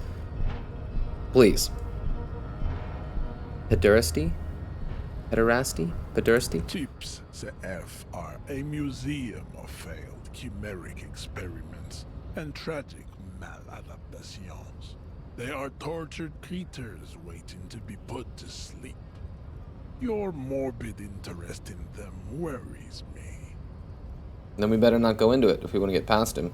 I want to hear what he has to say. Chimeric experiments? Lesser races like the mosquito, a grotesque mixture of a masked woman and a Seminese man. Only possible if the mother is masked and the father Seminese. The other way around, they fail to produce offspring. The mosquito is born sterile, like a donkey. All they have left is to ride customized motor carriages with hydraulic suspension, listening to aggressive El Mariachi music to vent their impotent despair. Listening to mariachi music to vent their impotent despair. It seems unlikely that two human beings produce genetically sterile offspring. Maybe I have misunderstood something, but aren't humans too similar to produce genetically sterile offspring? You are right. You have misunderstood. You lack basic phylogenetic education. Any more? Then there is the He pauses dramatically. Koiki Chimera. Are you sure you wish to know of the Semino-Koiki Chimera? It is not an aesthetic site. Yes. The Koiko, as you know, are very servile, especially when they meet the rich man. Racial scientists have toyed with the idea of crossing the Seminese with the Koiko to produce a super worker of Seminese strength and Grad servility. This will never happen. The Seminese and the Koiko may have similar interbreeding problems as the mosquito. We will never know precisely. No Seminese man could maintain an erection in the suffocating potato stench of a Koiko woman, or Koika. Your eyes bounce to the young woman at his side, twirling her hair.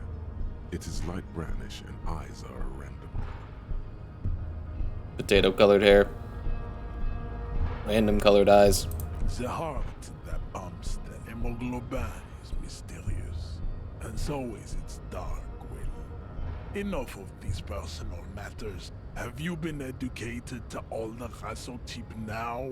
He does not seem angry, nor does the woman look affected. She just twirls her hair. Perhaps they've been through this and established an accord.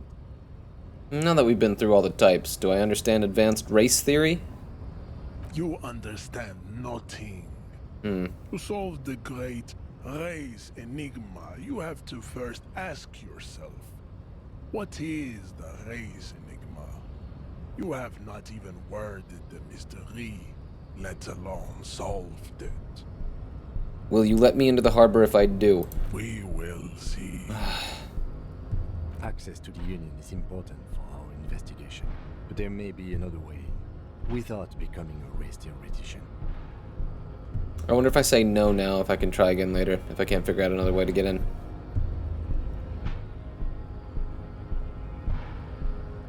Let's look around. Let's look around. I'm assuming there's going to be pretty hefty repercussions to parading around as a race theoretician. Lost, though. Buckled away at the last gate. This is why your haplogroup will never rise from the ashes.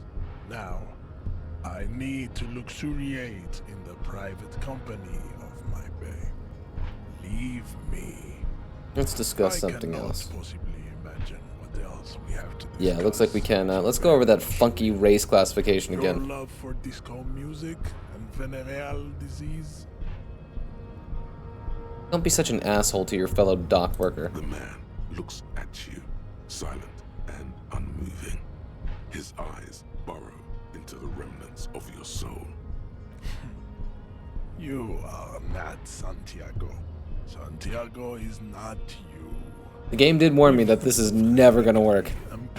But you know I'm gonna try. Until it does. If we still need to get into the harbor, there's an interview to conduct. There must be another way. His gaze wanders over the whirling's roof to the yard. Man, oh man, what a conversation, huh? Impeccably well written. Practically horrifying. Man, it must be so easy to have a head like that. It must be so easy to walk through life. Just drawn broad strokes like that. You don't have to think about anything granular. Just things are a way, and things have an explanation.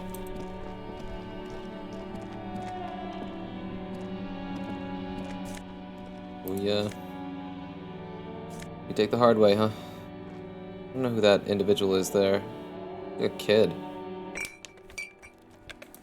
How's this thought coming? 70%, okay. Why did Kim look at the roof of Whirling in Rags? I know going through Who Knows Hideout kind of gets up here-ish, but I didn't think we could get over in any real way. We'll head back up there.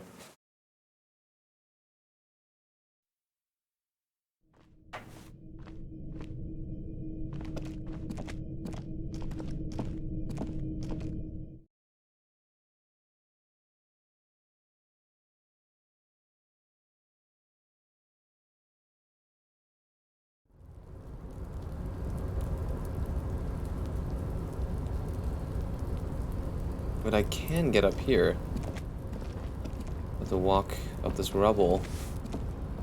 And this is like right above where the locked door is, I believe. You run, please. Yeah. Wait, I can't grab these bottles? Are you kidding me? The hell?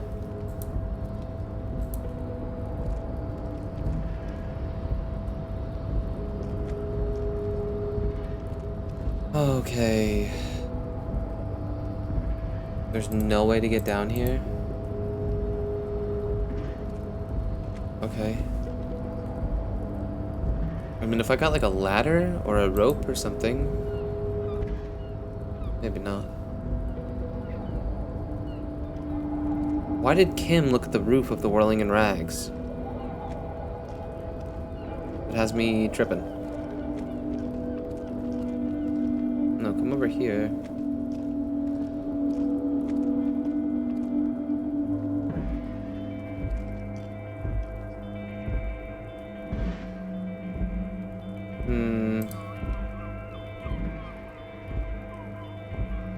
Okay, looks like there's nothing much I can do up here. Okay, I mean, we'll keep asking around and stuff. Oh, we gotta hit this.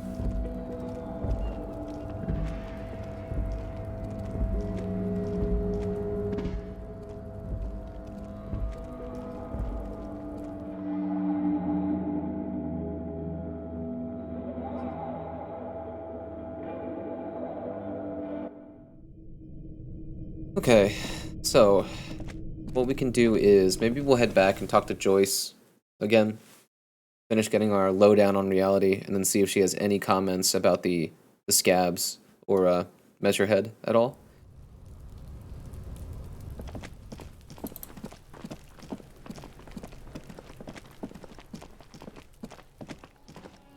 She's still up there smoking, huh?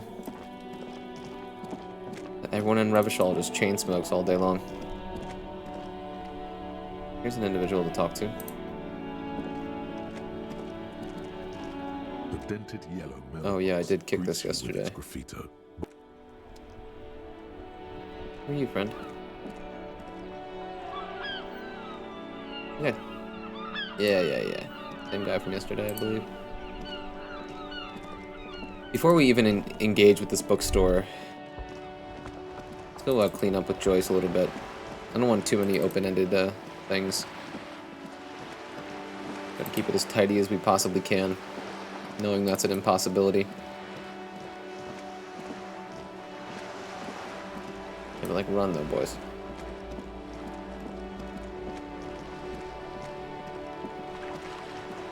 Is she here? There she is. Oh, Joyce. You're back. Alright, I'm gonna What can I help you with? fill up my drink. One sec. Alright. Give me the lowdown, babe. More lessons in basic reality? My favorite part of the day. Go ahead, ask me anything. What times are these?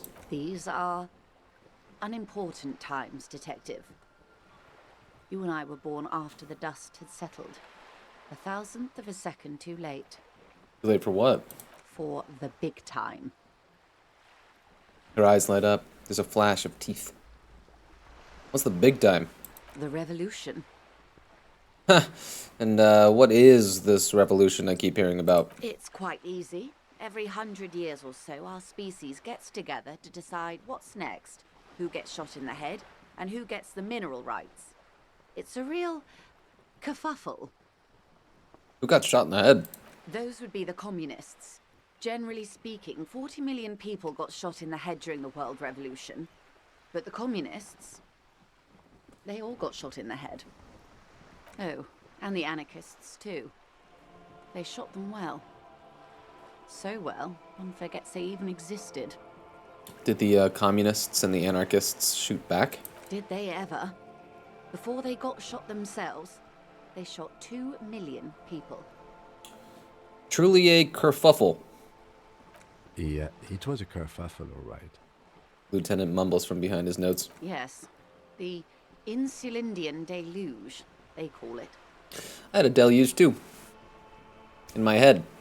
Yes, an acute thiamine deficiency can be exacerbated by alcoholism. Exacerbated means made worse. Anyone else get shot in the head? On the opposing side? Oh, lots of people. Even the king got shot in the head, or thrown beneath a horse, or drowned. Accounts differ. It was unceremonious. Just as well, he wasn't actually the king. Just the king's nephew. The real king abdicated and lived out a long and productive life as a venture capitalist in Grad. Mark King? Yes. King Guillaume had a nose for bad PR. He ran before it. What is the expression? Went down? Anyway, Gil got out alive and his nephew Frisell got shot in his place. Frisell was the one... Is Frisell the one that Renee saved? No. Him and tens of thousands of his wonderfully fascist kingsmen. It was a wild time. Who got the mineral rights? The liberals got the mineral rights. And by mineral rights, I mean everything. Okay, and by liberals you mean... Liberals are usually middle-class people, Detective. Or the remaining gentry. The beneficiaries of the pre-revolutionary arrangement. Some were rich enough to stay with the Constitution, with monarchy. Big mistake.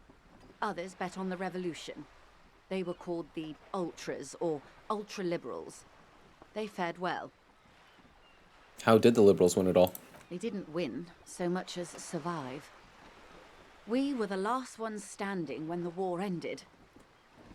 Everyone else got shot in the head, remember? We. She's one of them. Of course.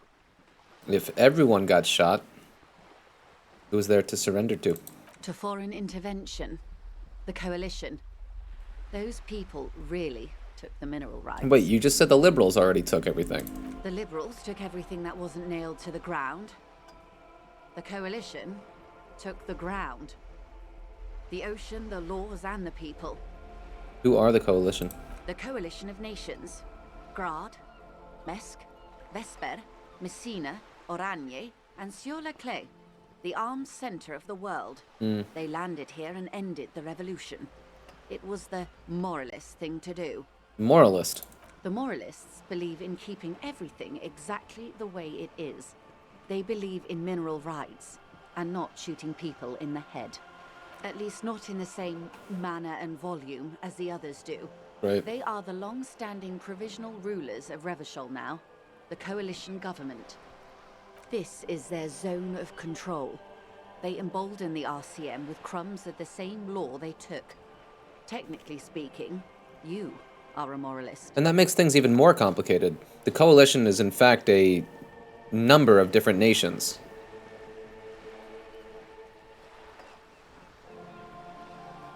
What a mess. Moralism is blue. The official motto of Moral Intern, or Moralist International. This is what Kim was telling us about last night. Forget-me-not, a piece of grey sky. Unofficial. For a moment, there was hope.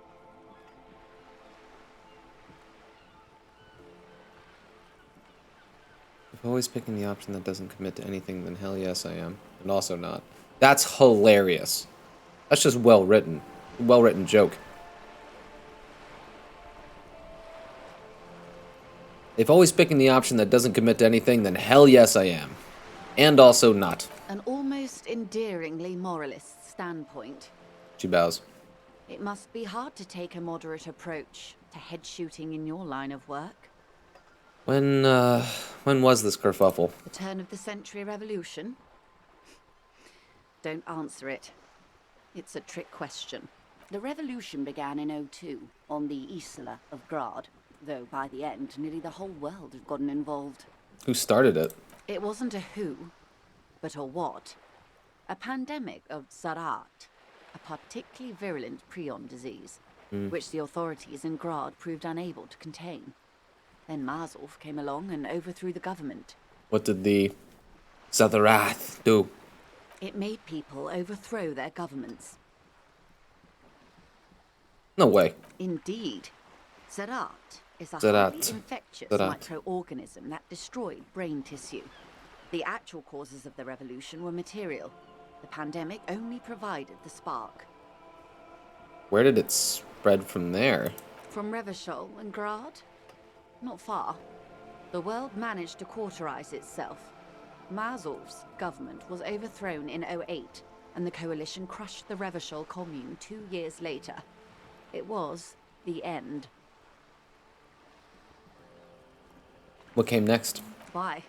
You and I, officer. Our lives in the zone of control. What is the zone of control? A city-state divided into free market zones under the everlasting interregnum of the coalition of nations. And you, of course, the citizens' militia. The Zone of Control is the third incarnation of Revachol, after the failure of the Suzerain and the Commune. What happened in the rest of the world? Modernity. They developed the marvels of the inter-eastlery communication, telematic milieus, radiation, colored plastics. Meanwhile, in Revachol West, the aftermath continues for the 5th decade. 51 minus 8 equals 43. Wait, you're saying it's been like this for 43 years? Time flies. What have we been doing all that time? The 20s saw a decade of urban war, west of the river leveled, offshore platforms in flames.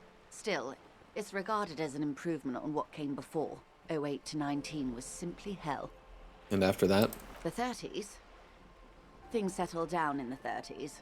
Revachol East transformed itself into the world's largest tax haven, with the international community's blessing. For the first time in a long time, it seemed like things were going somewhere. Were they? No. It was a market mirage fueled by cocaine and quantitative easing. The 40s dispelled it like a cold splash, an Isla-wide hangover, you might say. And here we are. She curtsies. Welcome to reality, baby. Plus 70 experience. New skill point. We got a lot of those now. For her to be where she is, Wild Pines Group must have picked the right side. Gonna say I finished it? Nice, I did. Cool. It really is fascinating hearing about this revolution. Trying to get your head around all the different factions. And how and the why. Hearing of that weird pandemic that she mentioned, that was the first time we heard about that. This weird microorganism that promotes deterioration of the brain. I'm assuming that's metaphorical and like not a literal bacteria or something like that. I trust we'll hear more about it in the future. I also find it interesting that this game, when it speaks of the events of the revolution and the aftermath, they use the broad stroke political categories as if the actual factions involved were so politically isolated, you know, ultra liberals, communists, like those are the groups. We hear very little of names and leaders or any nuance or whatever, and maybe it has to be that way, otherwise the world building would be even more arduous on the brain. I just wonder how useful it is. I guess to a man with amnesia, categorizing things in those broad strokes is definitely worthwhile. To not have him bogged down with perhaps the minutia of it all. I just find it fascinating when you use those broad stroke labels, you are kind of forced to 30,000 foot view the wars themselves. Where I'm not thinking about like communists versus ultra-liberals versus fascists or whatever. I'm thinking about communism versus fascism versus ultra-liberalism and moralism, you know, in the way in which the ideas themselves are either compatible or incompatible, and the ways in which they're incompatible, and how one would overcome another one, like a microorganism eating another microorganism and just becoming a bigger thing. I'm assuming it was intentional on the writer's part. Or maybe that's just, you know, beginning of the game stuff. Keep it general, and then as you become more familiar with the sides and the factions, we'll tighten it up a little bit into specifics. We'll see.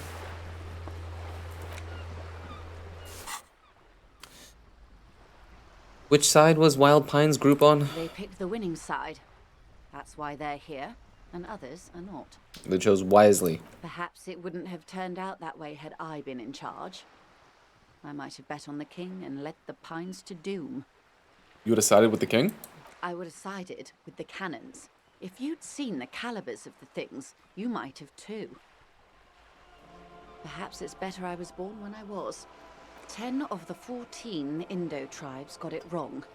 Feld, Kupri, Tricentennial. So I suppose I would have been in good company. What would you have done differently? Good question. What would you have done differently?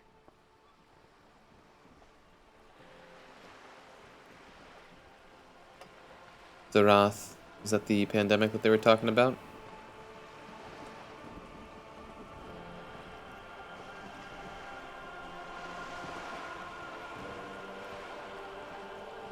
Hmm.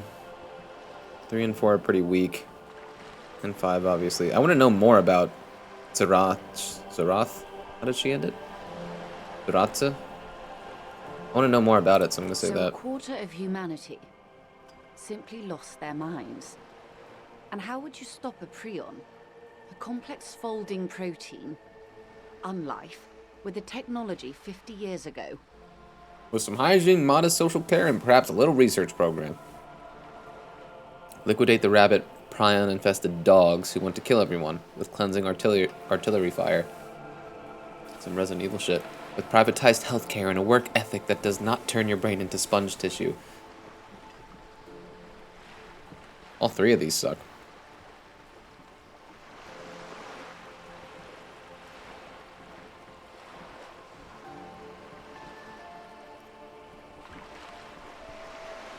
I'm gonna stay out of that one. Always. That's the can't-do attitude that truly defines late modernity. Amen.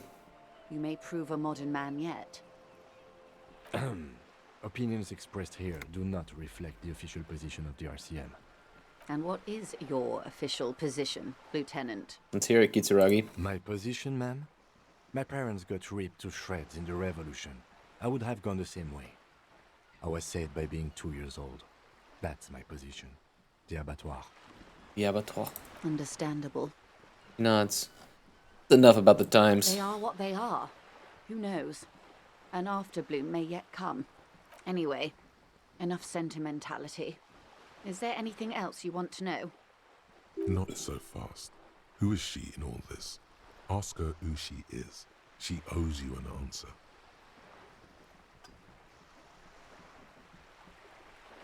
17%, pretty low. 3%, even lower. I want to know what you are. She hums. She won't maneuver her way out of this one. What are you? I am the vilest of the vile. A traitor. A devourer of nations and infants. Nice. I am an ultra. She raises the corner of her mouth, smirking, revealing a canine. Dios mío. A liberal. Cool, I liberate pretty hard myself. I don't understand what's so vile about that. Haven't you heard? No, it's I am another pedagogically. creature of the Forbidden Swamp. One of those who pushed the king under a shit wagon and betrayed the revolution. I can see you thought I'd gone extinct. No sane person identifies as an ultra-liberal anymore. Not in broad daylight. She looks you in the eye. You're a centrist at heart. A real moralist. Tell me, now that I've uncoiled myself, do you find me frightening? Yes, very. In her green eyes, you see a mixture of truth and self-satire. Decades of guilt and pride. I forgive you.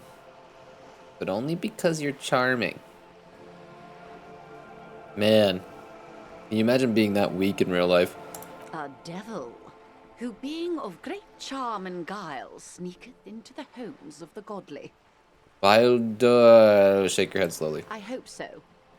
I hope we are able to continue as friends despite my scaly bulk. And the insanity, bloodshed, and transfer of wealth that took place here. It was not the plan all along. Imagine not. When the dust settled, the liberals were the only ones left to clean up the mess. By virtue of their survival, they were handed enormous power to shape the future. This was all our last generation managed. Would you have done something differently? She talked about this a little bit With already. due respect to our overlords, the eternal caretaker government that keeps Martinez a monument to the efficacy of its artillery, I would not have relinquished sovereignty to the Coalition. Not here in Martinez, and not in the Stella Maris or Delta Beachheads either. if not for my own sake. She realizes her small, cold fists are clenched. She loosens them. Then for my daughters. We had an obligation to defend our sovereignty. We should have burned the whole Isla down rather than let them have it. You're a patriot? Yes, I suppose I am. But I wouldn't be a patriot anywhere but here. Want to be a patriot? Seditious talk, man. The lieutenant puts down his notes and gives her a look. You're a smart woman. Perhaps. My intellectual vanity will be my undoing. You're no dummy yourself. No, or intellectual vanity will be my undoing.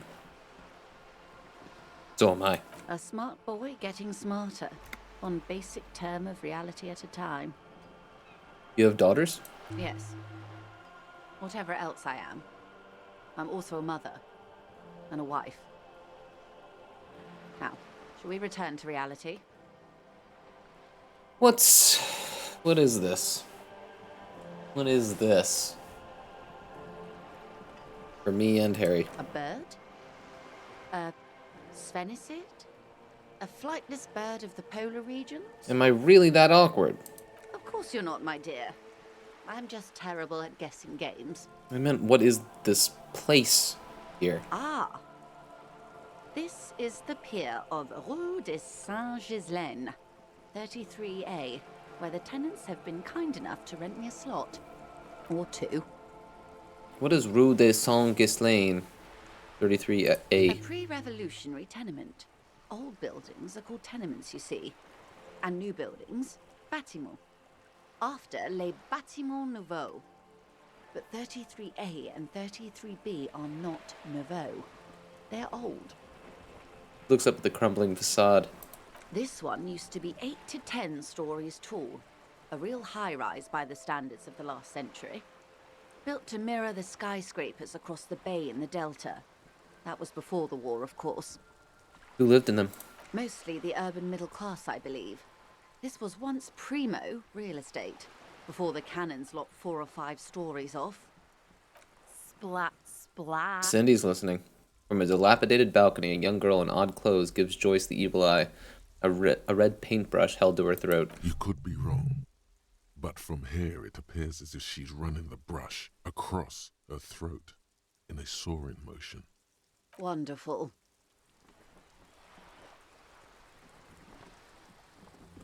What is that? The girl in the old lady rags. Yes. Looks like a sullen and rebellious member of a teen infraculture. Infraculture. Yes. You and I belong to the supraculture. We're common, the herd. The music on the radio, the food in the chain restaurant, those are all too popular for the girl in the old lady rags. She prefers a fantasy world, an infraculture with its own dress code and vernacular. It is an illusion, I'm afraid. There is no refuge from the supraculture. Amen to that. Okay, now explain the same thing, but to a child. Young people who dye their hair funny colors and wear old people's clothes are stupid, and their little rebellion is self-defeating. All right, what next? Suddenly, you're not so sure you're part of the supraculture. I think I may be a part of an infraculture. And what would that be? Ugh. I don't know. I just feel it. Ah, yes. That is what counts, I suppose. For my part, I was more of a new girl. The new?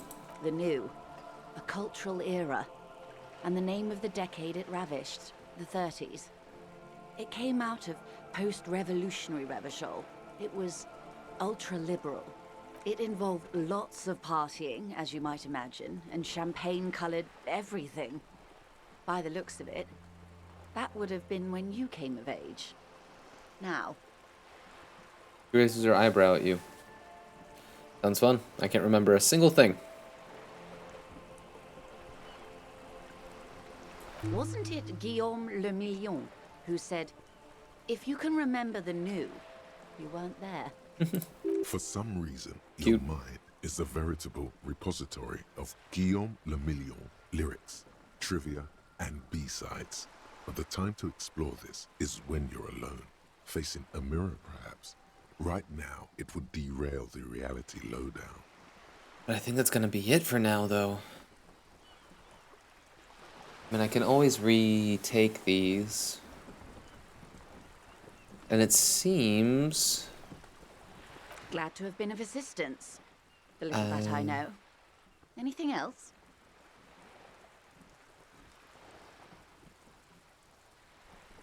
Just see if there's Of anything course. new. Here we go. The scabs at the gate. Did you put them there? The scabs?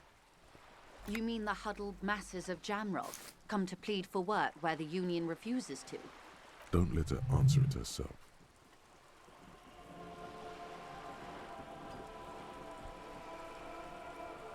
Let's call them strike breakers. You put them there, right?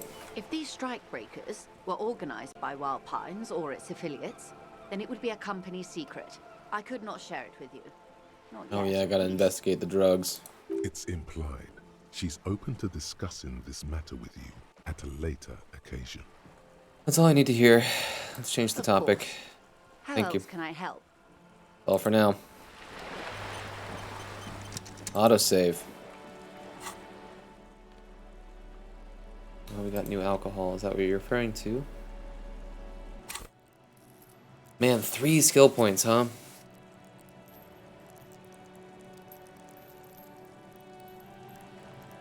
I mean, there's so much that I'm hurting for. But...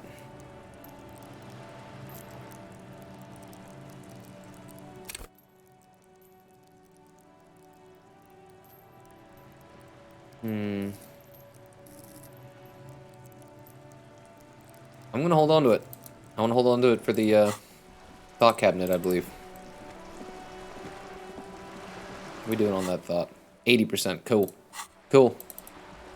Okay, should we go investigate the drugs with Tommy and some of the other lorry drivers? I'd have to talk to the racist again. Or, I mean, we're here. We could see what this bookstore is all about.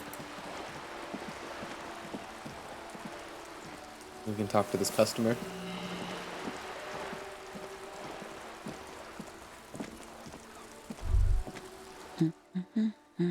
Working class woman. You see a sturdy woman humming to herself. She seems to be browsing books.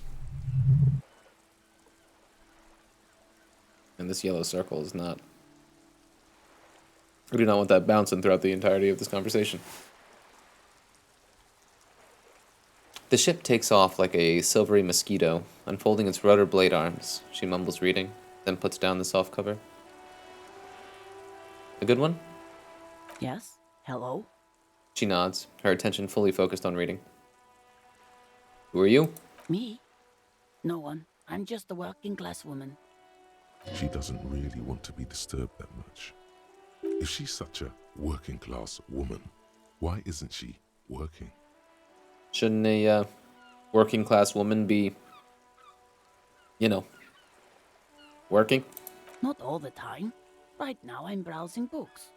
Even a working class woman needs something to read. Phenomenal. I'm a policeman. I know you are. Everyone can see that. The rectangles. Do you need the help of a policeman? What with? She tries hard to focus on the book stand. What with? A lot of things. For example, people tend to go missing. Maybe, your husband is missing? My husband? No, he's not. So where could he be? I don't know. So creepy. At home now? Out drinking with his friends? Working? Where is this going, officer? What I'm hearing is you don't really know where your husband is. Yes, but... I don't really need to know where my husband is. Not all the time. Wouldn't you like to? No.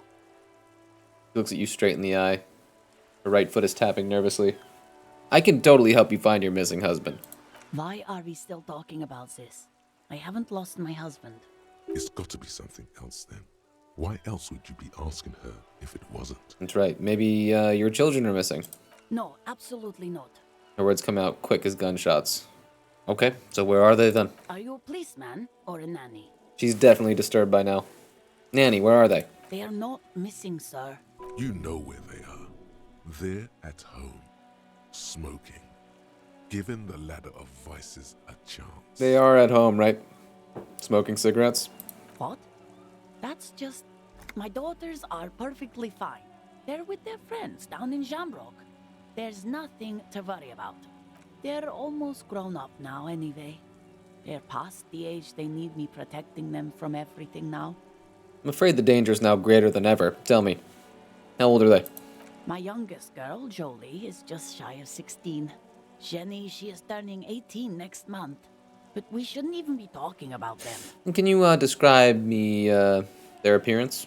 Any features that stand out? Something to make identifying a little easier? Why do you need to know this? Haven't I repeatedly told you that they're not missing?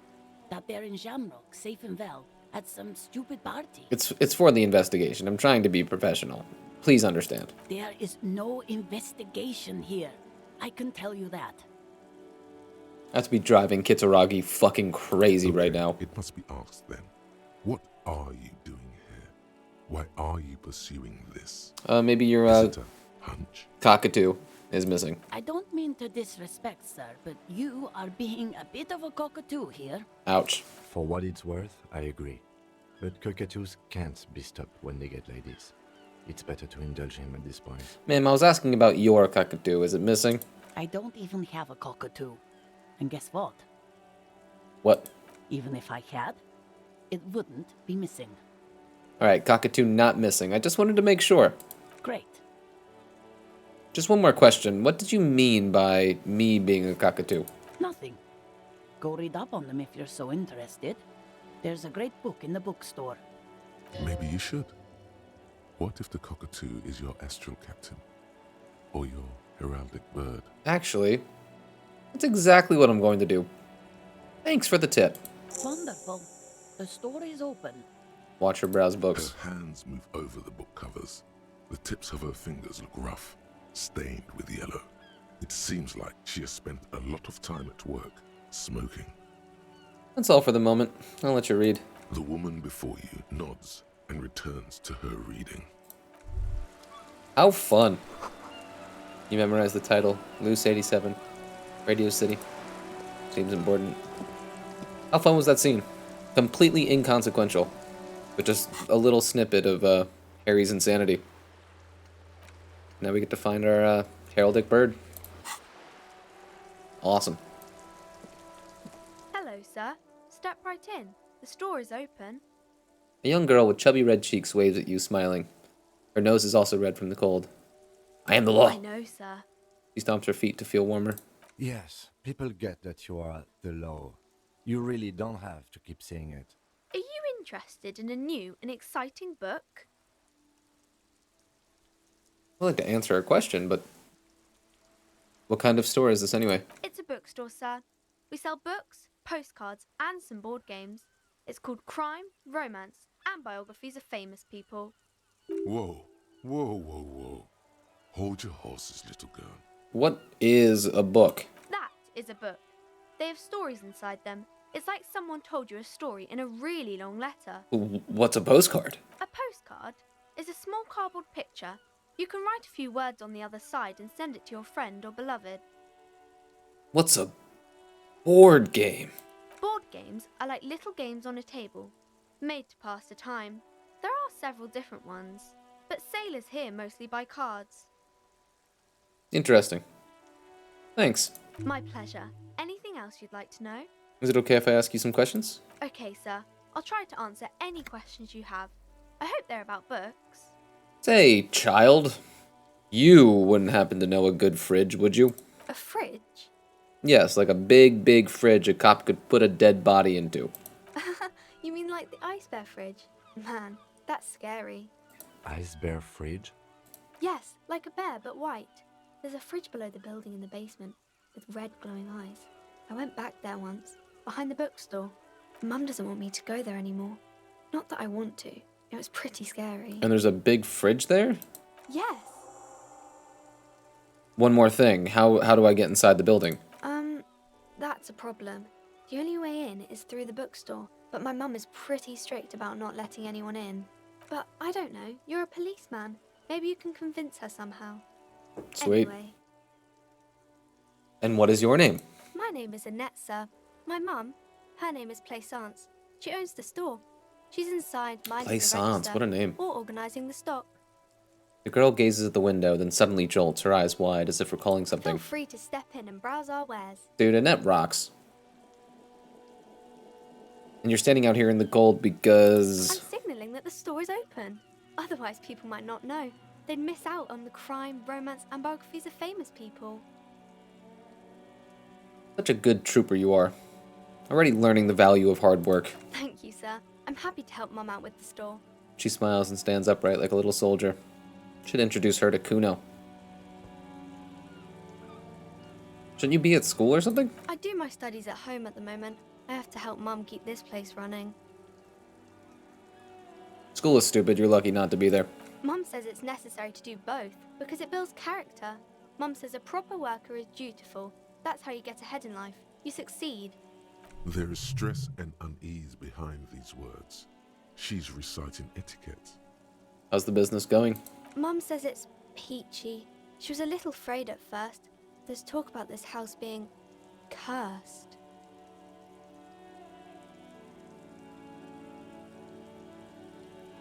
Two is really funny, but I want to know more about the curse. Cursed in what way? Cursed in the way that makes them say that no business has ever really thrived here, sir. That they all go... Ass up. I wouldn't really say it like that, but I guess so. She blushes. Blushes. Jesus.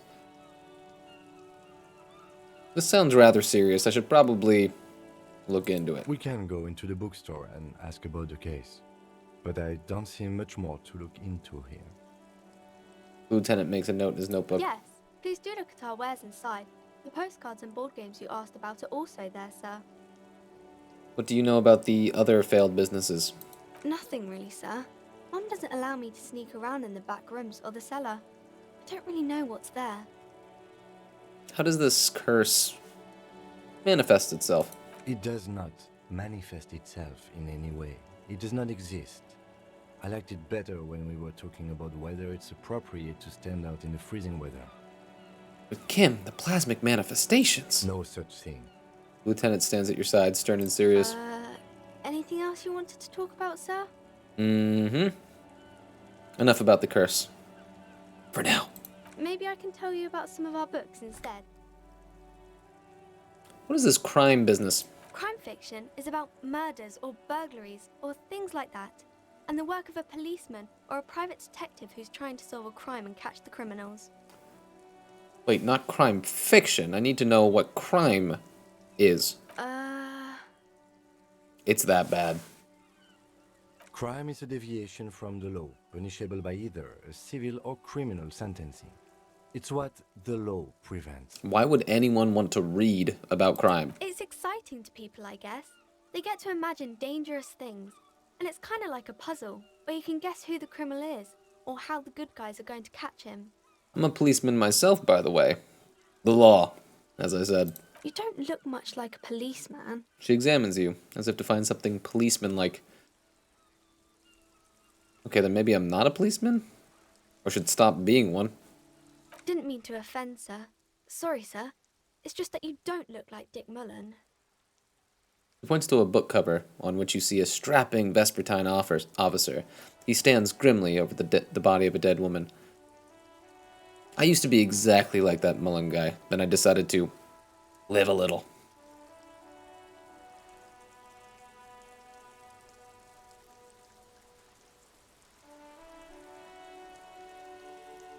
Yeah. What's that mean? You know, cut loose. Raise hell. Blow off steam. And everything's better now, sir? No. Why is that? Look at me. A hideous beast, a failure of a cop, a disgrace.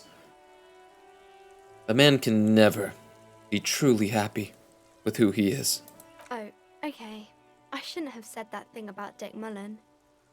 You know, nobody actually looks like the guy in the picture. That's just a stupid fantasy of a man. She looks at Dick Mullen, frowning. He isn't even drawn right. He isn't even drawn right. This is not how human shoulders work. The perspective is all wrong. She examines the picture, trying to find whatever That's is some wrong with it. achievement. She then shrugs and puts the book aside, unconvinced. That's just no way to cop. I can do it way better than Dick Mullen. Sure you can, sir. He's just a fictional character. He'll be no match for you. Maybe you can show me some real police work, sir.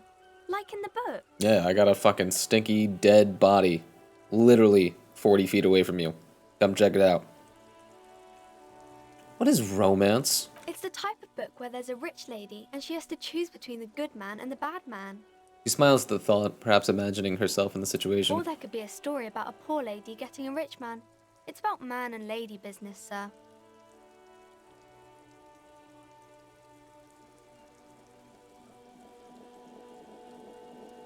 What about a book where the man and lady business doesn't work out?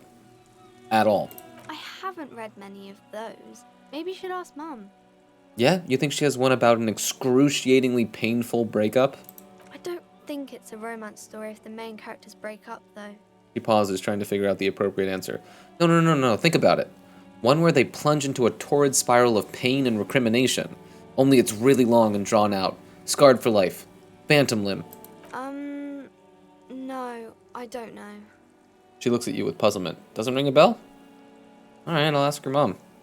Yes, she knows books. Definitely. What was that? An idea for an unfinished novel stuck somewhere in your forebrain? What about a poor man getting a rich lady? It happens, but usually the guy gets rich in the process.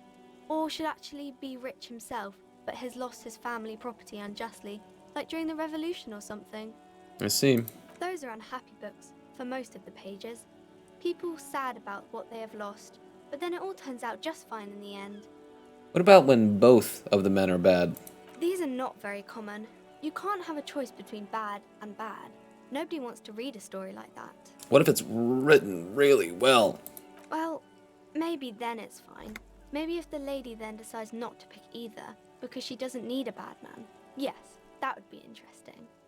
What about when everyone is poor? That's really not a proper romance story. That's more like everyday life. Yeah, poor people are boring. I guess, yes. People in books are always very interesting, especially the romance people.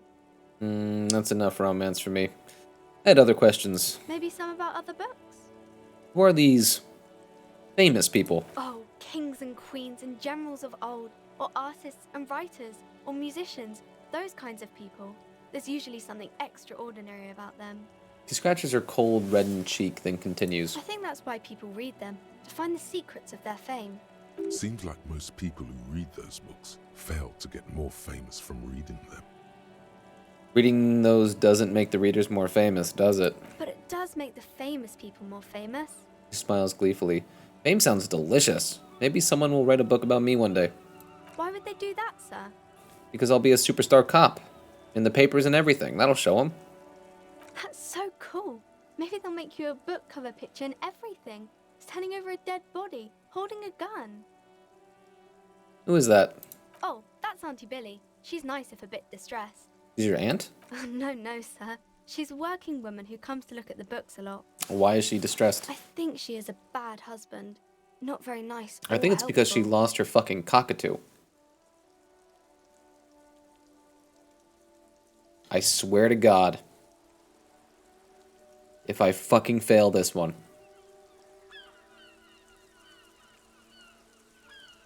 Okay, I'm going to deduce something now. The girl keeps her hands folded, hidden. Why is that? Hey, why do you keep your hands folded? What do you mean, sir? She looks wary. You don't need to be worried, I'm here to help. She looks around anxiously.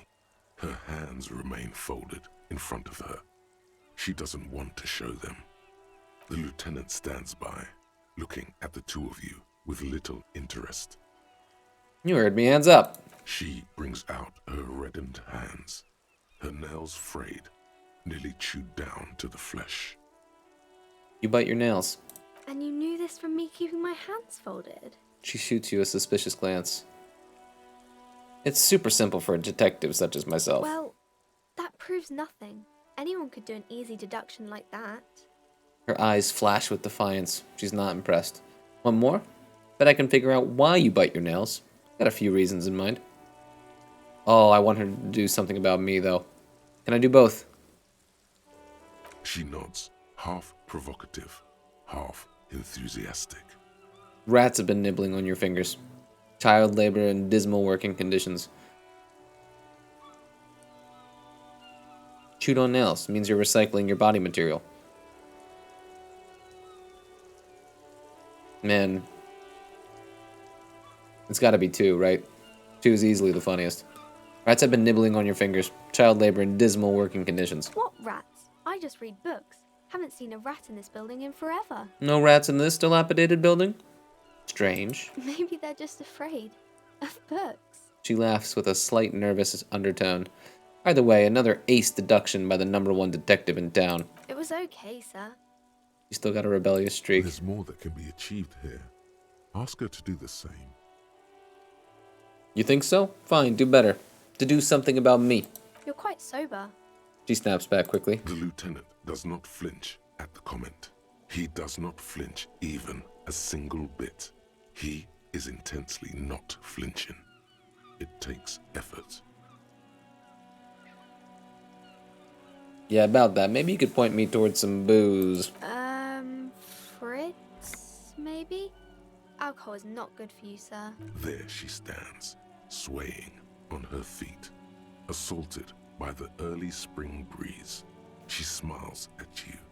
The whole situation suddenly feels familiar. Somehow, there's something you're missing. Ooh. The white check so we can try it again.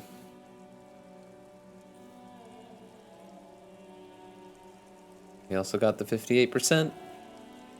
Not that probability means a fucking thing tonight. Here we go. What are you missing here? Why does this feel familiar? Because you know each other. She's been talking to you so openly because you've talked before. Hang on. Do you know me? We've met before? Yes, I stand in this spot all the time. She sways back and forth on her feet. You've been running around all week without your shirt on, sir. Telling people about being a star or something. Don't really understand who those stars are. Did I ever talk to you? Of course, you've stopped by a few times. You certainly look better than the last time I saw you. I doubt that. No, you don't have party eyes anymore. Party eyes. Yes, of course. That makes sense. Party eyes? You know, like a cat in the dark, all big and wide-eyed. It certainly looks odd on a man. The swiveling eyes of a loony drug addict. That is what she meant. You were probably gurning too. Fuck yeah. You should get the party eyes right now. Snap those sequins on you, boy. Does that mean I've been partaking in narcotics? Oh, baby. That's not what you have to worry about. Worry about the important thing. So why didn't you tell me you knew me to begin with? I didn't know I had to do that. She looks puzzled. I don't really like this detective deduction game anymore. Thanks. I've learned something about myself today. I'm glad I could help you, sir. He smiles a wide, helpful smile. Okay, bye. See you around, Annette. I love Annette. What a great attitude. Great foil for Kuno. Talk to Home Slice about drugs and then maybe pop into the bookstore. Stuck in the rain in a traffic jam, man. What's on your mind? You seem like a man who knows about drugs. Ah, man. Me and narcotics go way back. Had some good times surfing the psychic waves of my own consciousness, you know? But those days are behind me. There are other addictions in my life now. Why the inquiry, my man?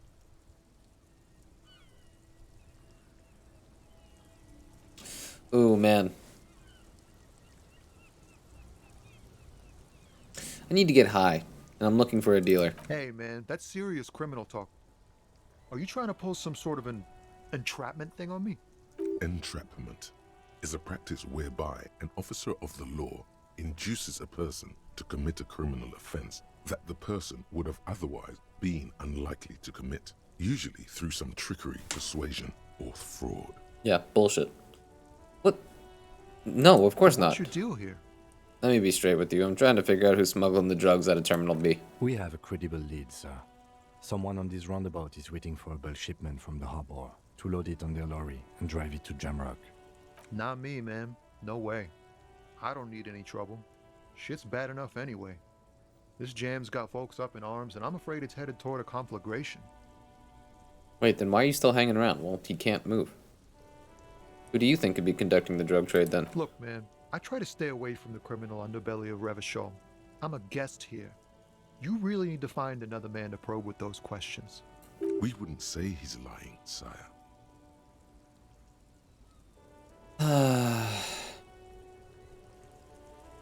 That's all for now. Bye. Should I talk to the racist? Racist Light? After we met Measurehead?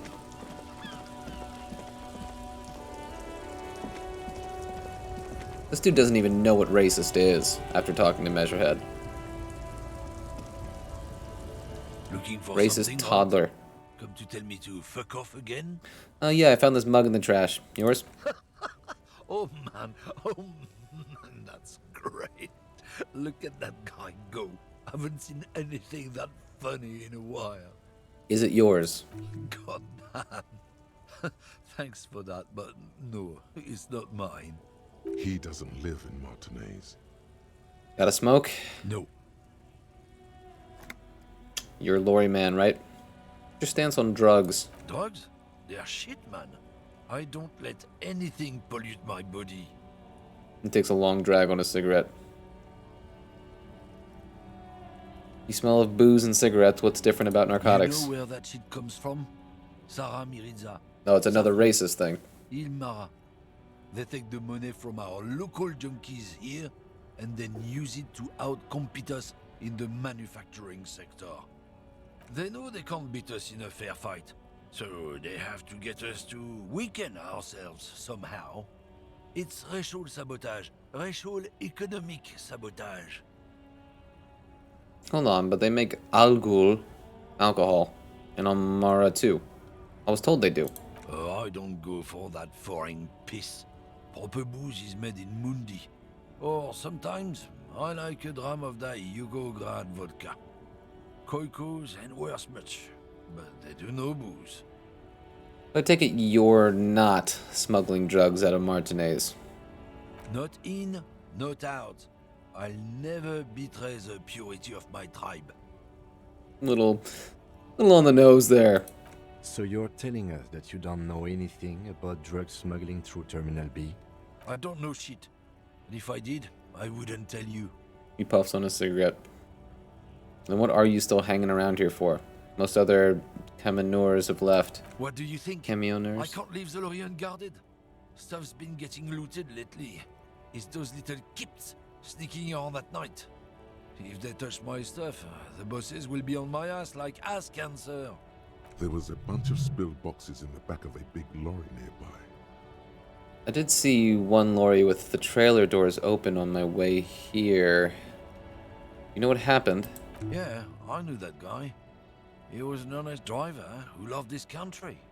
We were having a good debate about genetics at the Wheeling in Rags when some kip boys smashed his lock and took damn near everything. Lost his fucking job over it. Since he left, I haven't had anyone to talk to. If they were getting drunk inside the Whirling in Rags, how could they know who broke into the lorry? If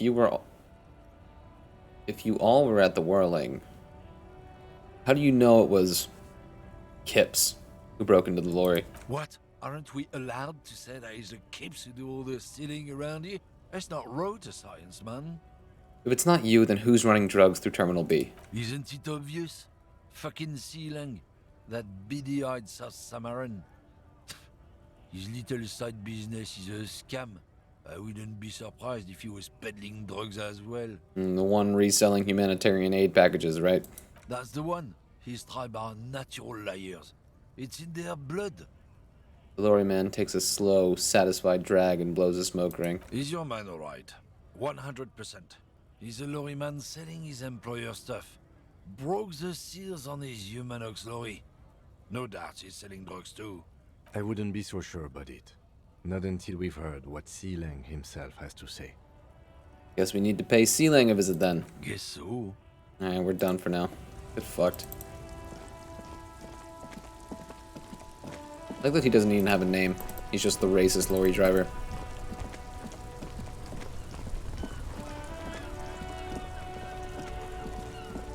While we're here, do we have anything to sell? For, Roy? Sell the postcard?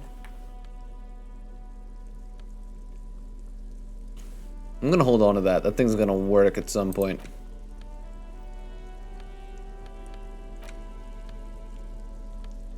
I can only sell items. Okay. Not worth it just for the buck.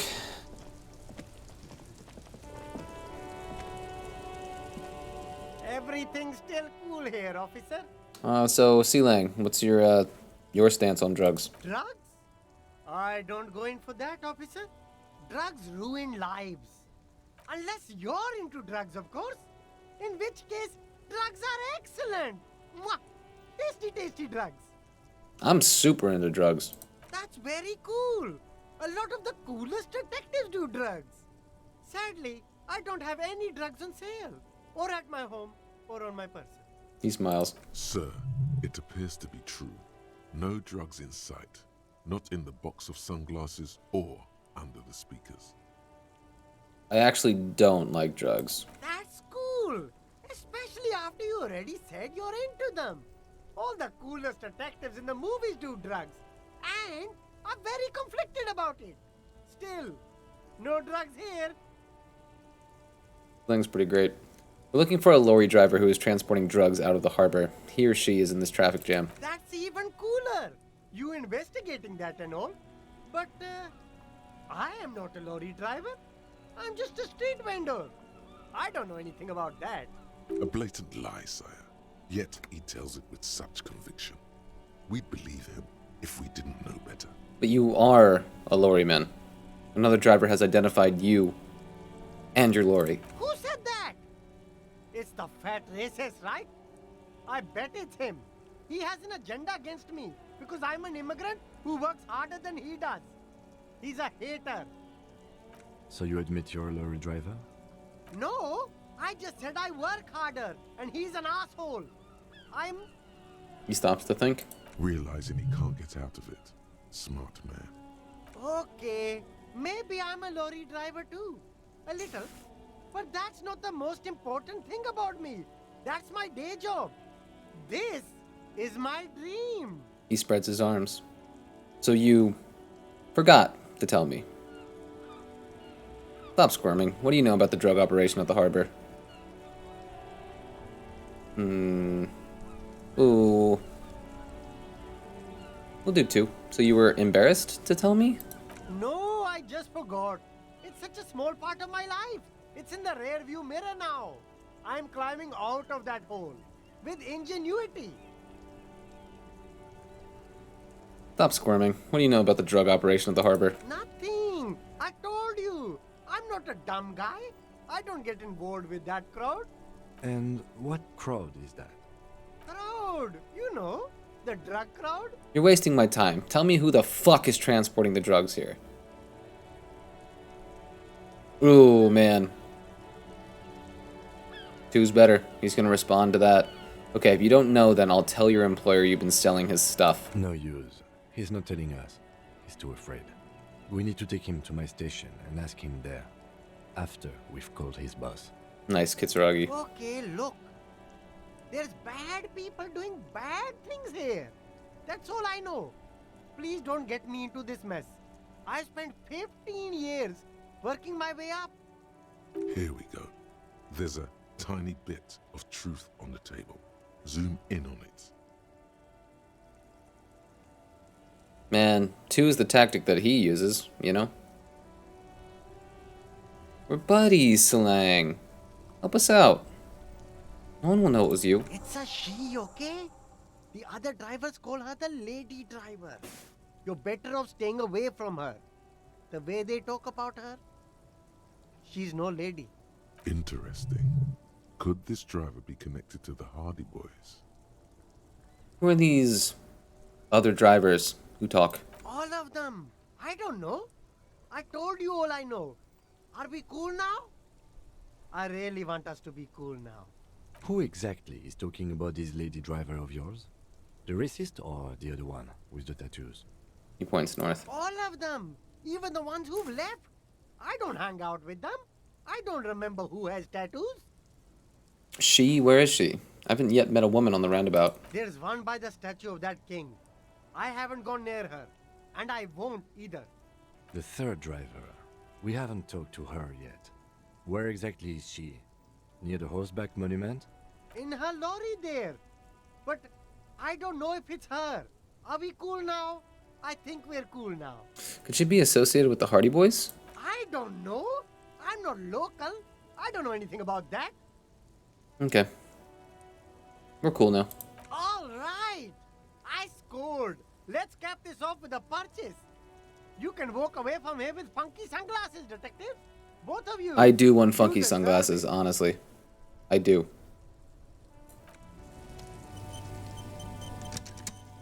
Good conversation, bro.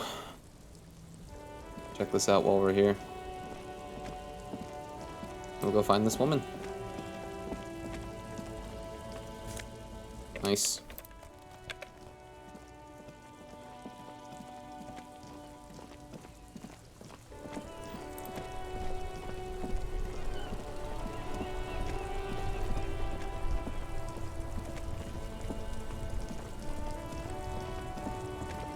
Okay, where is she?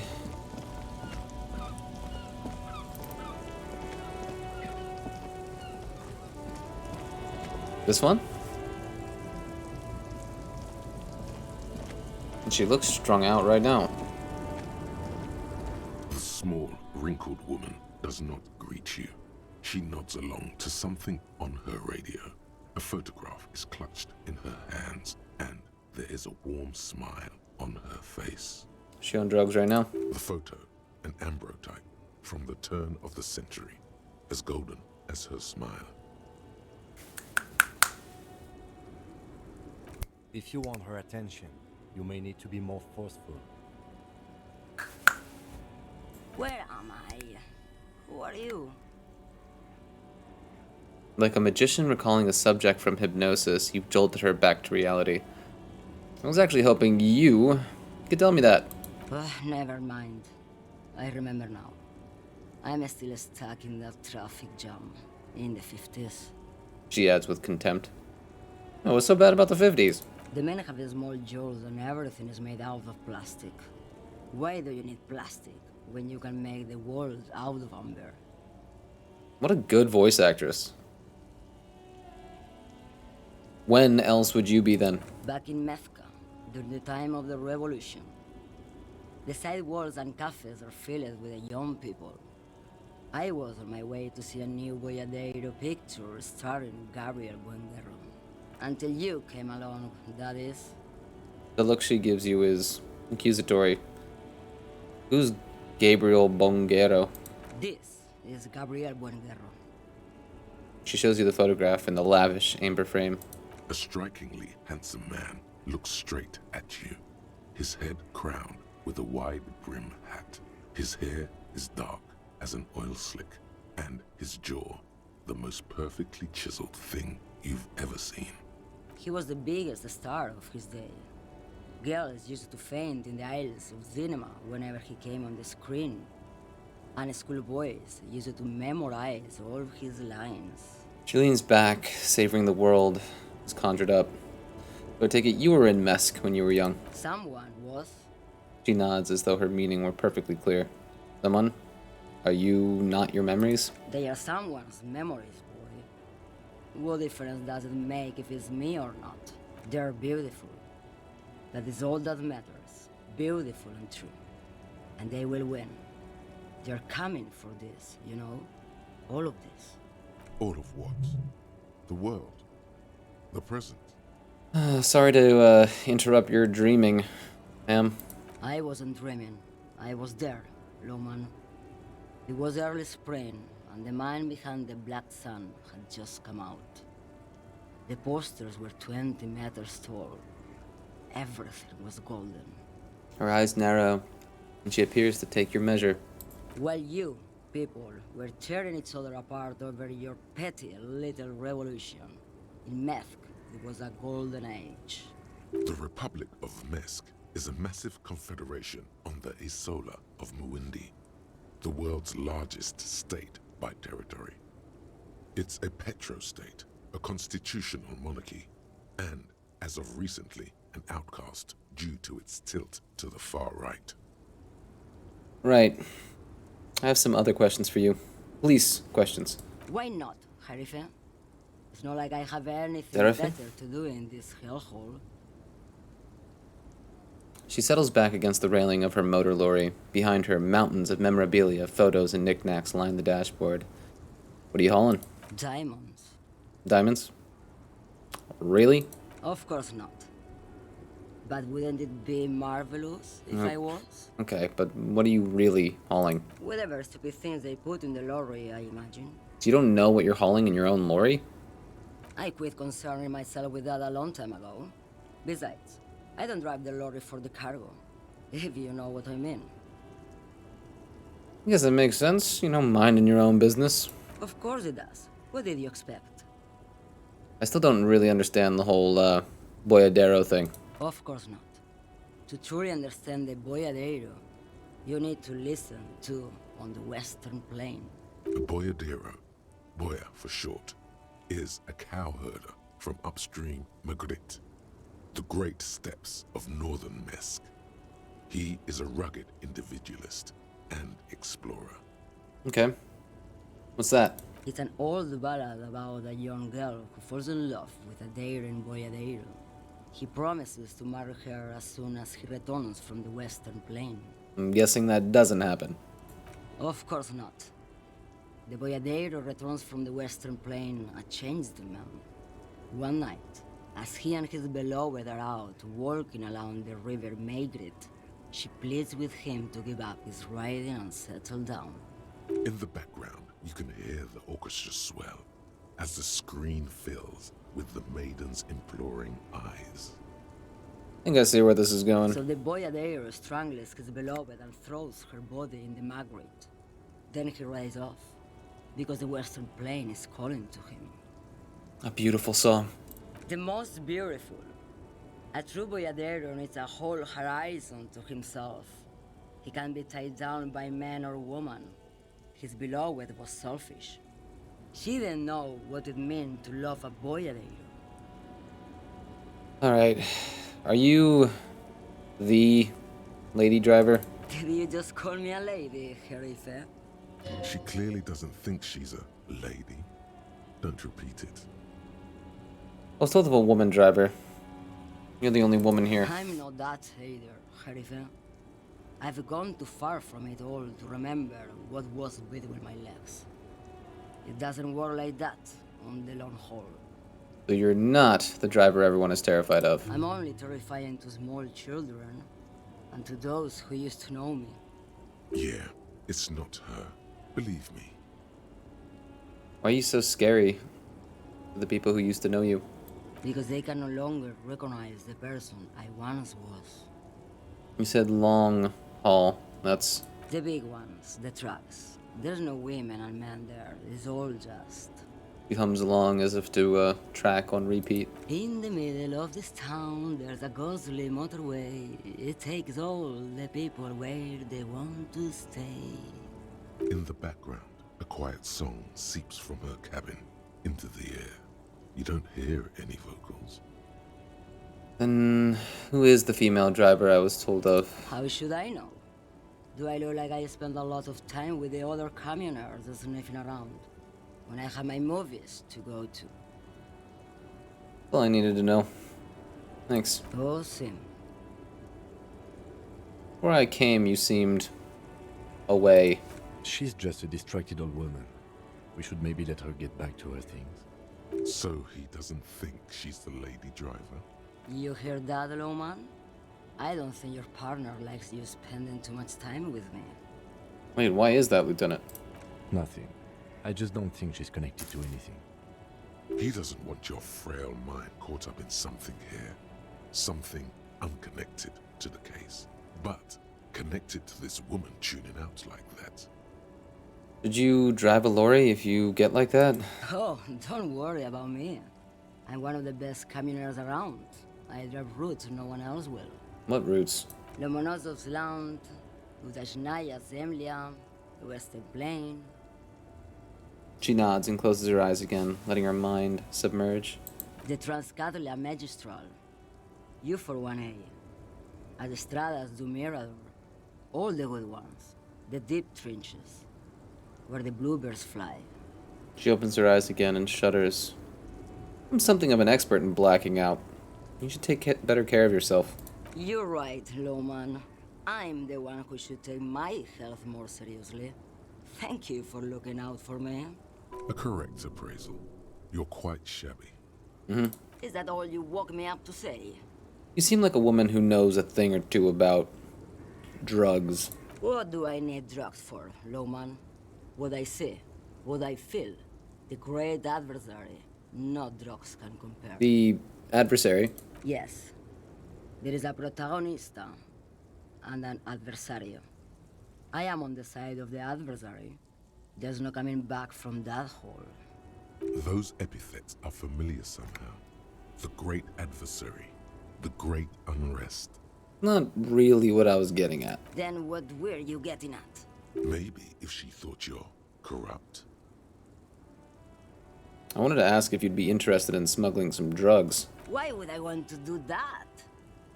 For the glory of the World Republic? Liberation of the spirit and body?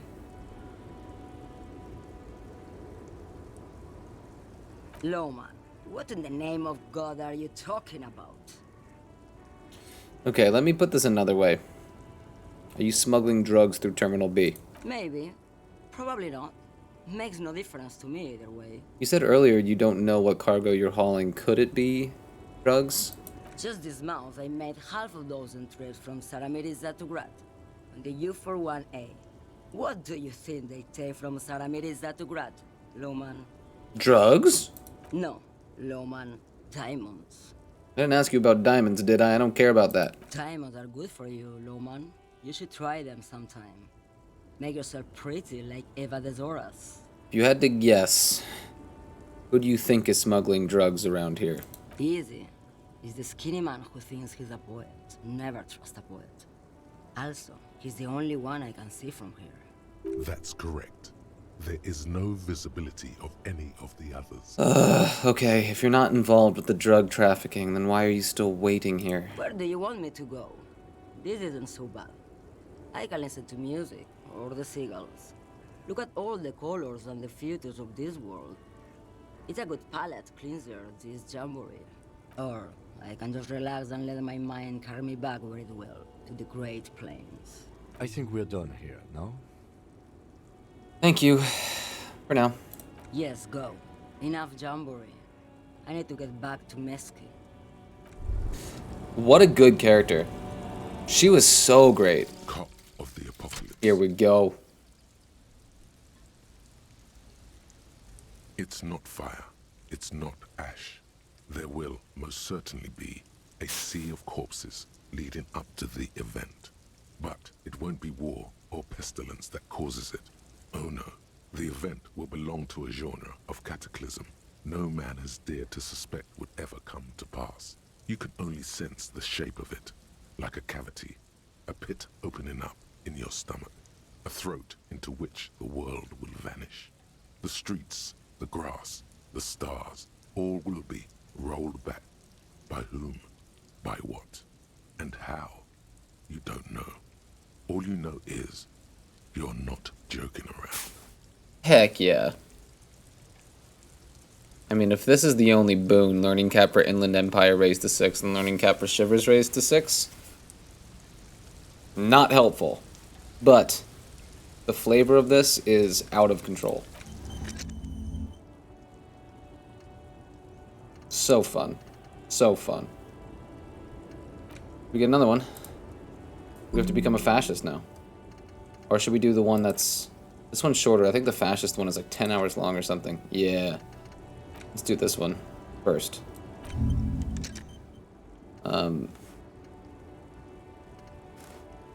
Okay, so...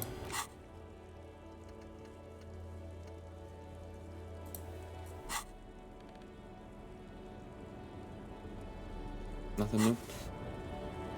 Okay, I loved her. Pale driver? Fucking rule. That means there's someone else, though. Right?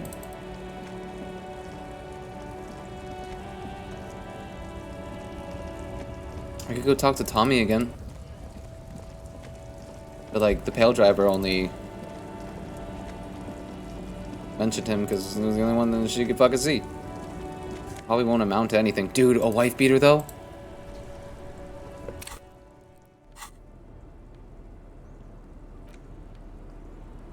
+1 physical instrument. What is this one giving me? +1 conceptualization, -1 strength. I don't think I can see it, though.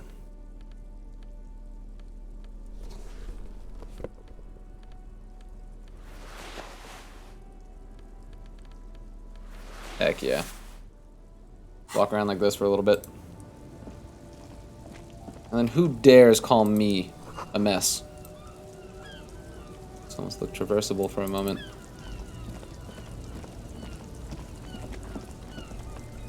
Let's talk to Tommy. See if there's any truth to the pale driver.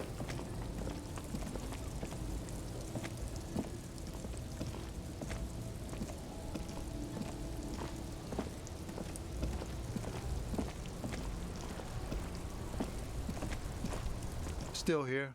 Stuck in this damn jam, my man. What's up? Oh, I heard that one of the drivers is a woman, but I don't think she's here. You know this lady driver? I don't want to talk about that. He shifts around, suddenly uncomfortable, then looks away. Why, do you know something? What is it? Man, I was hoping it isn't gonna be her. All I can say is, she isn't around here anymore. She isn't some evil drug trafficker. And I don't know where she is. I asked you who's conducting the drug trade. You said you didn't know.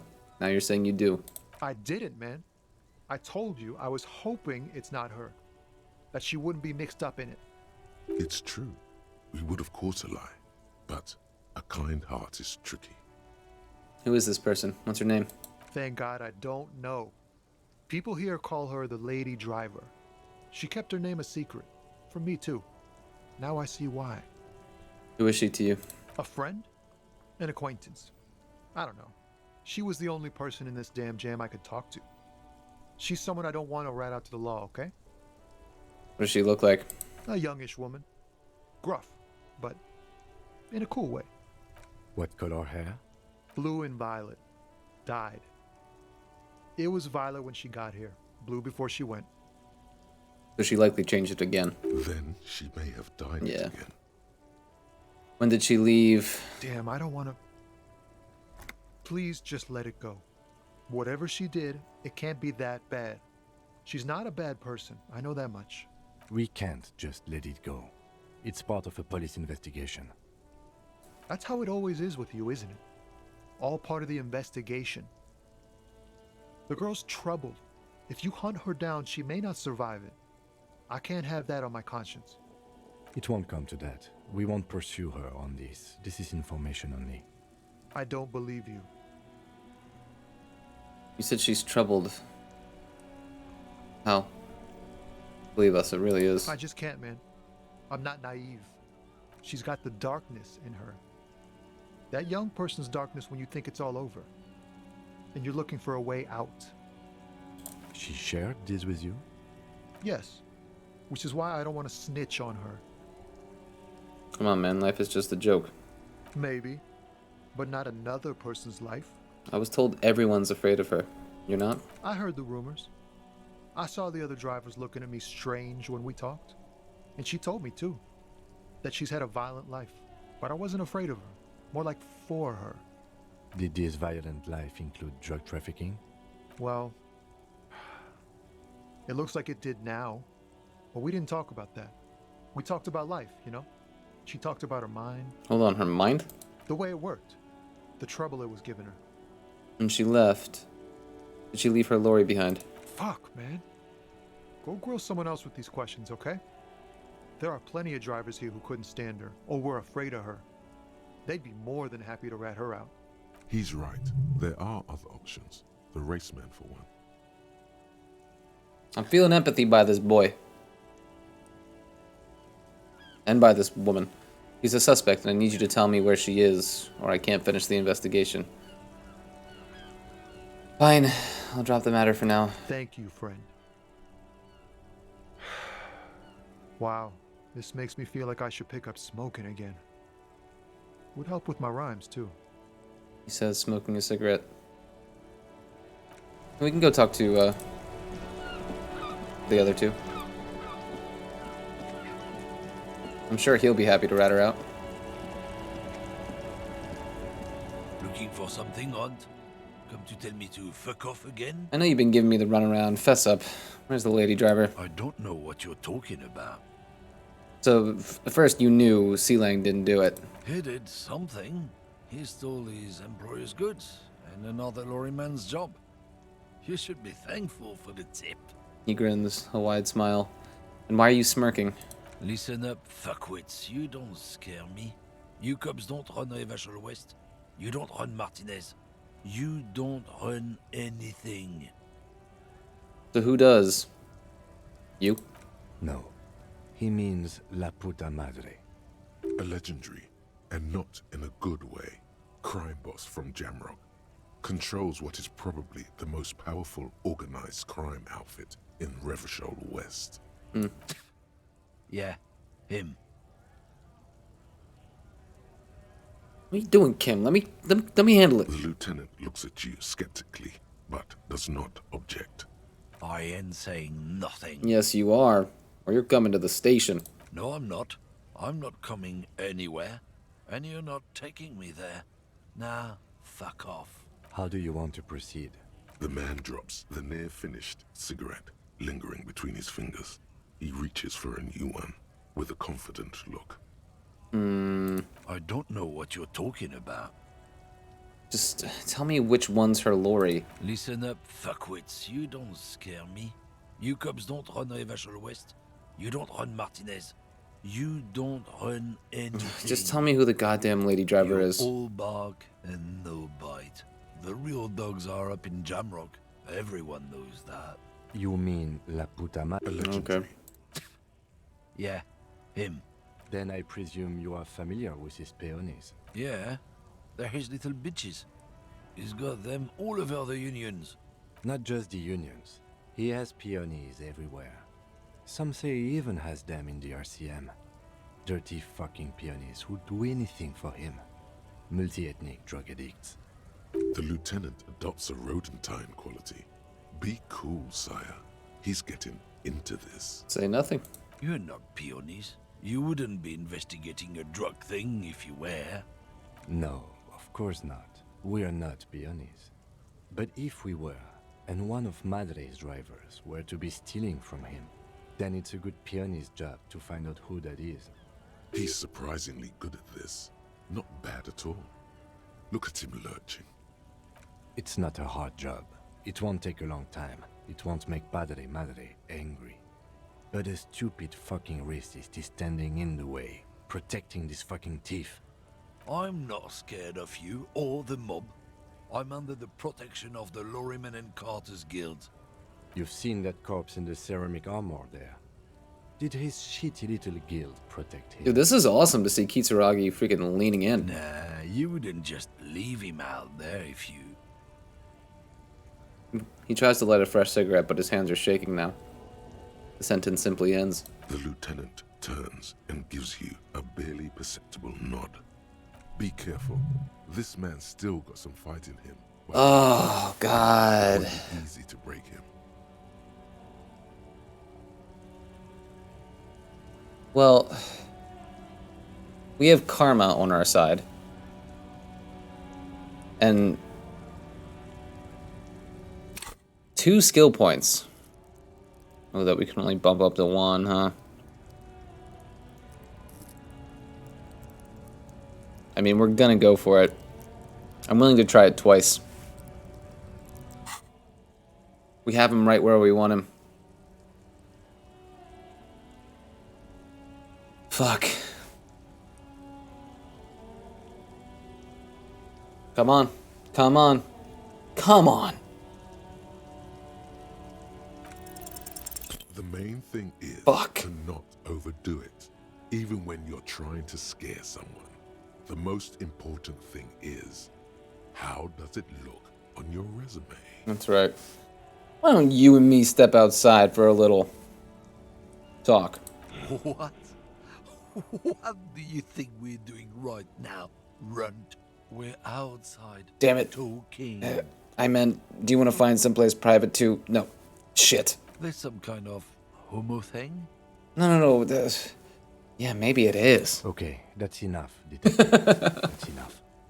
Let's just go, Tommy, alright? We are wasting our time here. Oh, dude. I don't want to pry with Tommy. We're gonna try again. We're gonna try again. We're gonna try again. I thought that's what I had to do. That's what I had to do. To try again. Was pumped. There we go. Come to tell me to fuck Here we off go. again? Here we go. We got this one. We got this one.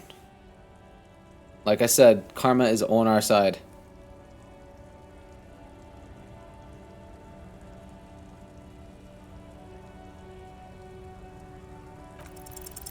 Men like this only respect two things: strength and fear. Heck yeah, dude. Show me her lorry right fucking now. The lady driver's lorry. Where is it? Fuck you. I told you. I'm not gonna... There. His voice grows smaller as yours.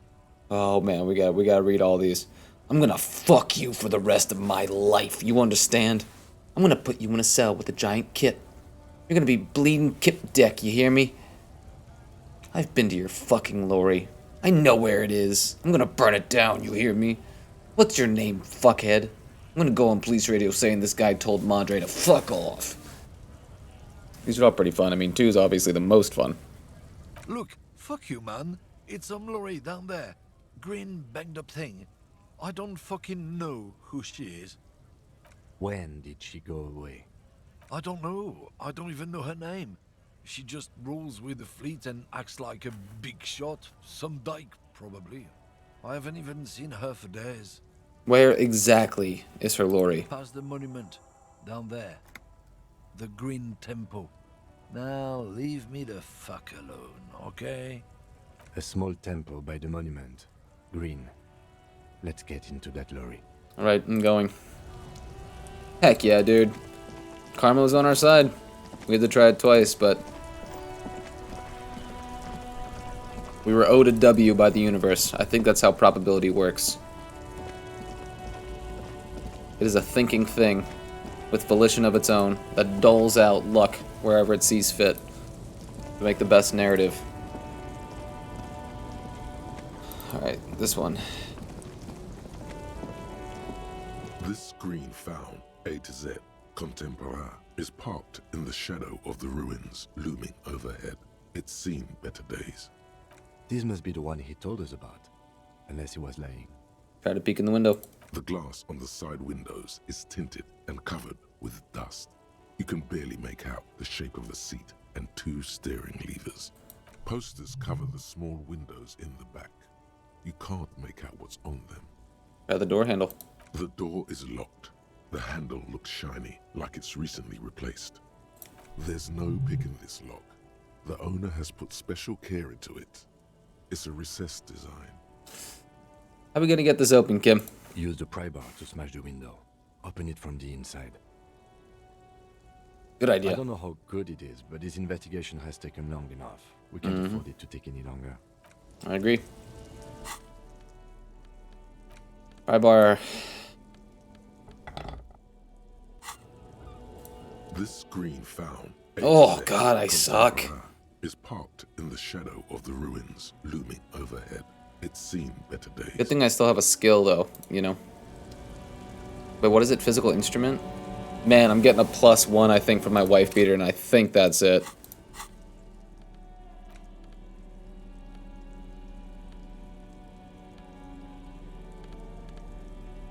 Man, oh man. We're gonna have to hope that the universe is gonna dole out a little more of that good. Because this is looking unlikely. The screen found, A to Z, contemporaire, is parked in the shadow of the ruins. Alright, here we go. Seen better days. Roll it, baby. Pry bar in hand, you take a hard swing at the window. A loud thunk rings out and the pry bar bounces back. We missed it by 3 there. On the glass. Looks like the window might be shatterproof. You may have to rethink your approach. I like him being really sad about it. I'm sorry, it didn't happen. Really? Another futile thunk sounds in the brisk. This has been hard enough. No need to make it any harder. Oh, come on, Kitsuragi. He smashes it into the window. Nice. Droplets of glass fly everywhere, shattering over the lorry floor and pavement. You can just reach in now. Nice.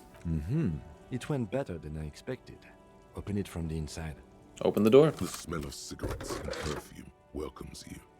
The cabin inside is plastered with old movie posters. Actresses smile from the walls. There's a radio transmitter in the front and a toolbox tucked under the driver's seat. Some tools lie scattered near the pedals. There's something odd about the passenger seat. The seating fabric has been pulled tight over the lower side of the seat where the toolbox should be. Admire the posters. These are movie posters featuring starlets from long-forgotten films from the 20s, the teens, even the 90s of the last century. One of them particularly catches your eye. A centerfold of an ingenue attached right above the back seat. There's definitely perfume in the air. It's spicy, with a hint of amberette, wafting through the bitter air of the cabin. Stop and wonder, what's that smell? The remnants of a sweet juniper-scented perfume, probably granate number 5. Study the centerfold. The actress is draped in a sheathed dress, one of her shoulders bared. The faded remains of an autograph run across the poster. She's looking past the camera. This is Tip Tijon, a star Tip Tijon. of the dawn of cinematography, less known for her talent than her tragic, untimely death. What happened to her? She wasted away in a drug den called Door to the River, not far from here on Boogie Street, a mixture of cocaine and morphine. She was afraid of the world and the camera, too. Alright, enough of the posters. It's bumming me out. The actresses and the rear actor all smile you a warm goodbye. A radio transmitter is attached to the dashboard and a toolbox sits under the driver's seat. Examine the radio. Looks like the frequency dial is absent. It requires a key to work, but the key has been removed, likely by the missing lady driver. Strange. There are so many radio stations saved here. Must be over 100 at least. It has to be an advanced model to fit so many frequencies next to each other without blending them together. Yeah, again, what about the Speed Freaks FM? Is it one of the save stations here? No, that's on 78.9. So cute. Raise your eyebrows.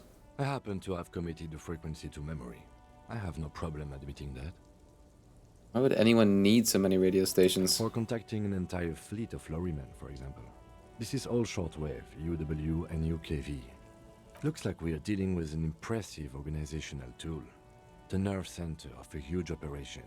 With quite a range, too. It's amazing how, like, calm and comfortable I feel when it's just me and Kim interacting with each other. And no third chaotic energy that I don't trust at all. It's amazing how much I trust Kitsuragi. A 20-kilometer radius at least, perhaps extended by an attachable antenna that's not here right now. Is there anything we can do with the radio? Doesn't look like it. It's completely inoperable without a doubt. Okay. What else is here? The ghostly actresses and the rusty toolbox under the driver's seat. And the oddly bulging seat cover. Check the pedals. You wedge yourself under the steering wheel to get a better look. Seems like the few tools lying around here, a hammer, a pair of pliers, a rusty wrench, have been casually thrown there by the disorganized driver. But one odd detail does catch your eye. A piece of sandpaper has been glued to the throttle. Sandpaper adds extra grip. Looks like the driver has glued a piece of sandpaper to the throttle to offer some extra grip. Sandpaper? A novel technique? Sandpaper would also rub off the pattern from the driver's right boot sole. Interesting. Yes. One of the footprints at the crime scene had an aberration. One sole was smoother than the other.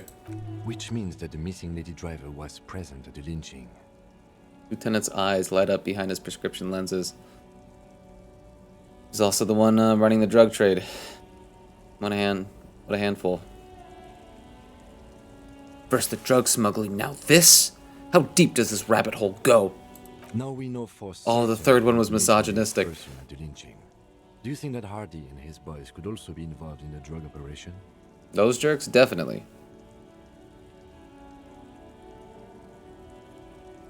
This would definitely fit what Joyce told us, but I don't want to make any assumptions. Understood. We should still go and see what Titus Nice. has to say on the matter. Nice. Are we finished with the lorry?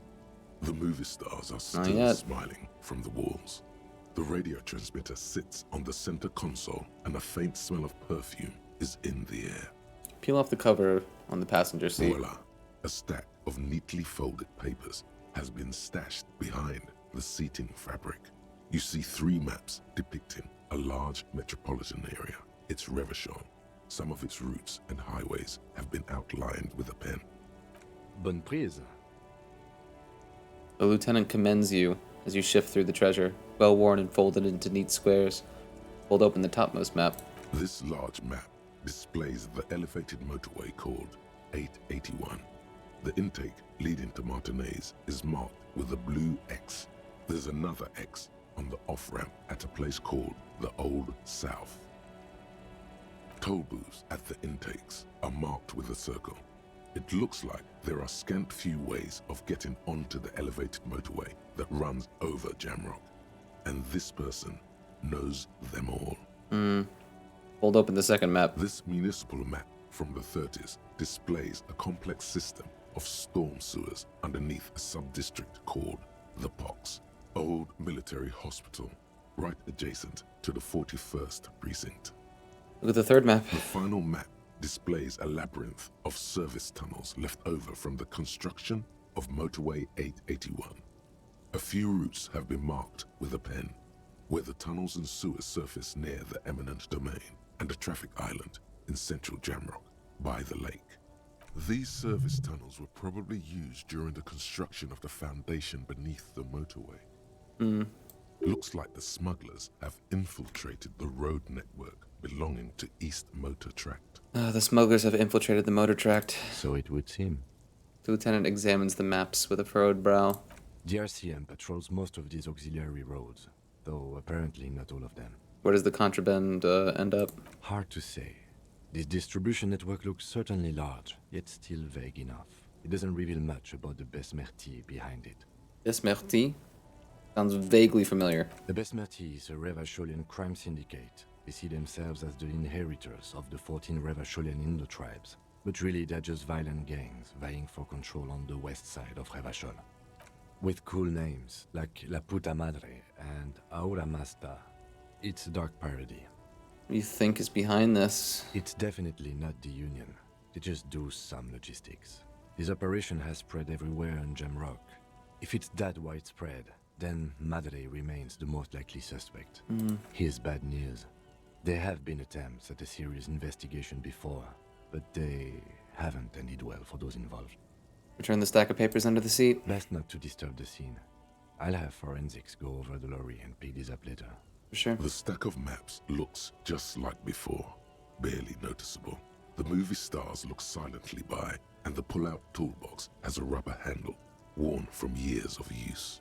Pull out the pull-out toolbox. The drawer slides out from the seat. It's empty, except for a folded newspaper. Unfold the newspaper. It's an issue of Petit Férique from last Wednesday, A piece of paper falls out from its pages. Pick up the note. It looks like an article ripped out from a radio enthusiast magazine. Complex mathematical equations explain the basics of something called the Ulan frequency system. The Ulan frequency system? I've never heard of that before. I know of FM, AM, UKV, but... His thought trails off. Push in the pull-out toolbox. The pull-out toolbox slides back into its nest. The rest is as it was. Posters, a radio, dust on the windows. Close the door. Close the rusty old lorry door. Great. I think we got everything. A word, detective? Before we return to Joyce? For sure. All right, we've finished here. Let's quickly debrief and go over what we found, so we don't do it in front of the company rep. Seems like something police would do. What do you think of all this, Kim? Honestly, I'm quite worried by what we've seen so far. The evidence seems to point to a rather extensive and well-organized operation. I'm especially intrigued by that radio transmitter, particularly the sheer number of stations it can connect. Looks like this alleged drug trade casts a wide net. This means it's well-funded. Technology like that, a major player must be financing it. I'm not sure what the Ulan frequencies are all about, but they may hold some significance. Perhaps it's a better way to connect between fleets while avoiding frequency bleed, or maybe it's used to tap into RCM networks. Oh, and the maps we found. They reveal the geographical extent of the operation. Looks like they've used abandoned tunnels and access roads to stay hidden. This is useful info. And last but not least, it looks like the Hardy Boys knew this driver, as we know that she was present at the lynching. This may be the Union connection we've been searching for. The probe and the case converged, he thinks. This was quite the find. And what do you think about the movie posters? How do they factor into all of this? As elegant as they are, I don't think they are relevant to the drug trade. A lot of women there. Especially for a lady driver's cabin. Yes, well... So it turns out this is connected to the Union. Like Joyce told us, yes, logistically. But don't expect to bust this open during our stay here. At best, this is an angle we can use against them to other ends as extra ammunition. Meaning, someone as slippery as Everard won't be caught by a couple of cops and some stuff they found in some cabin. Will the RCM open an investigation into this? We should return to the murder case. See what Joyce tells us about the lynching. When we are done for the day, I call my station and suggest our narcotics department look into it. There are more than enough grounds to start an official investigation, sometime later when we are done here. We do not want to get caught in that. He stops to think. What are you thinking? The fact that one hasn't started already gives me pause. An investigation, I mean. Especially if the Madrid grouping is involved, and I can't imagine they aren't. It's certainly worrisome. Corruption? All the same, I don't like the idea of internal affairs descending on the matter. That won't help anyone either. Okay. Debrief over?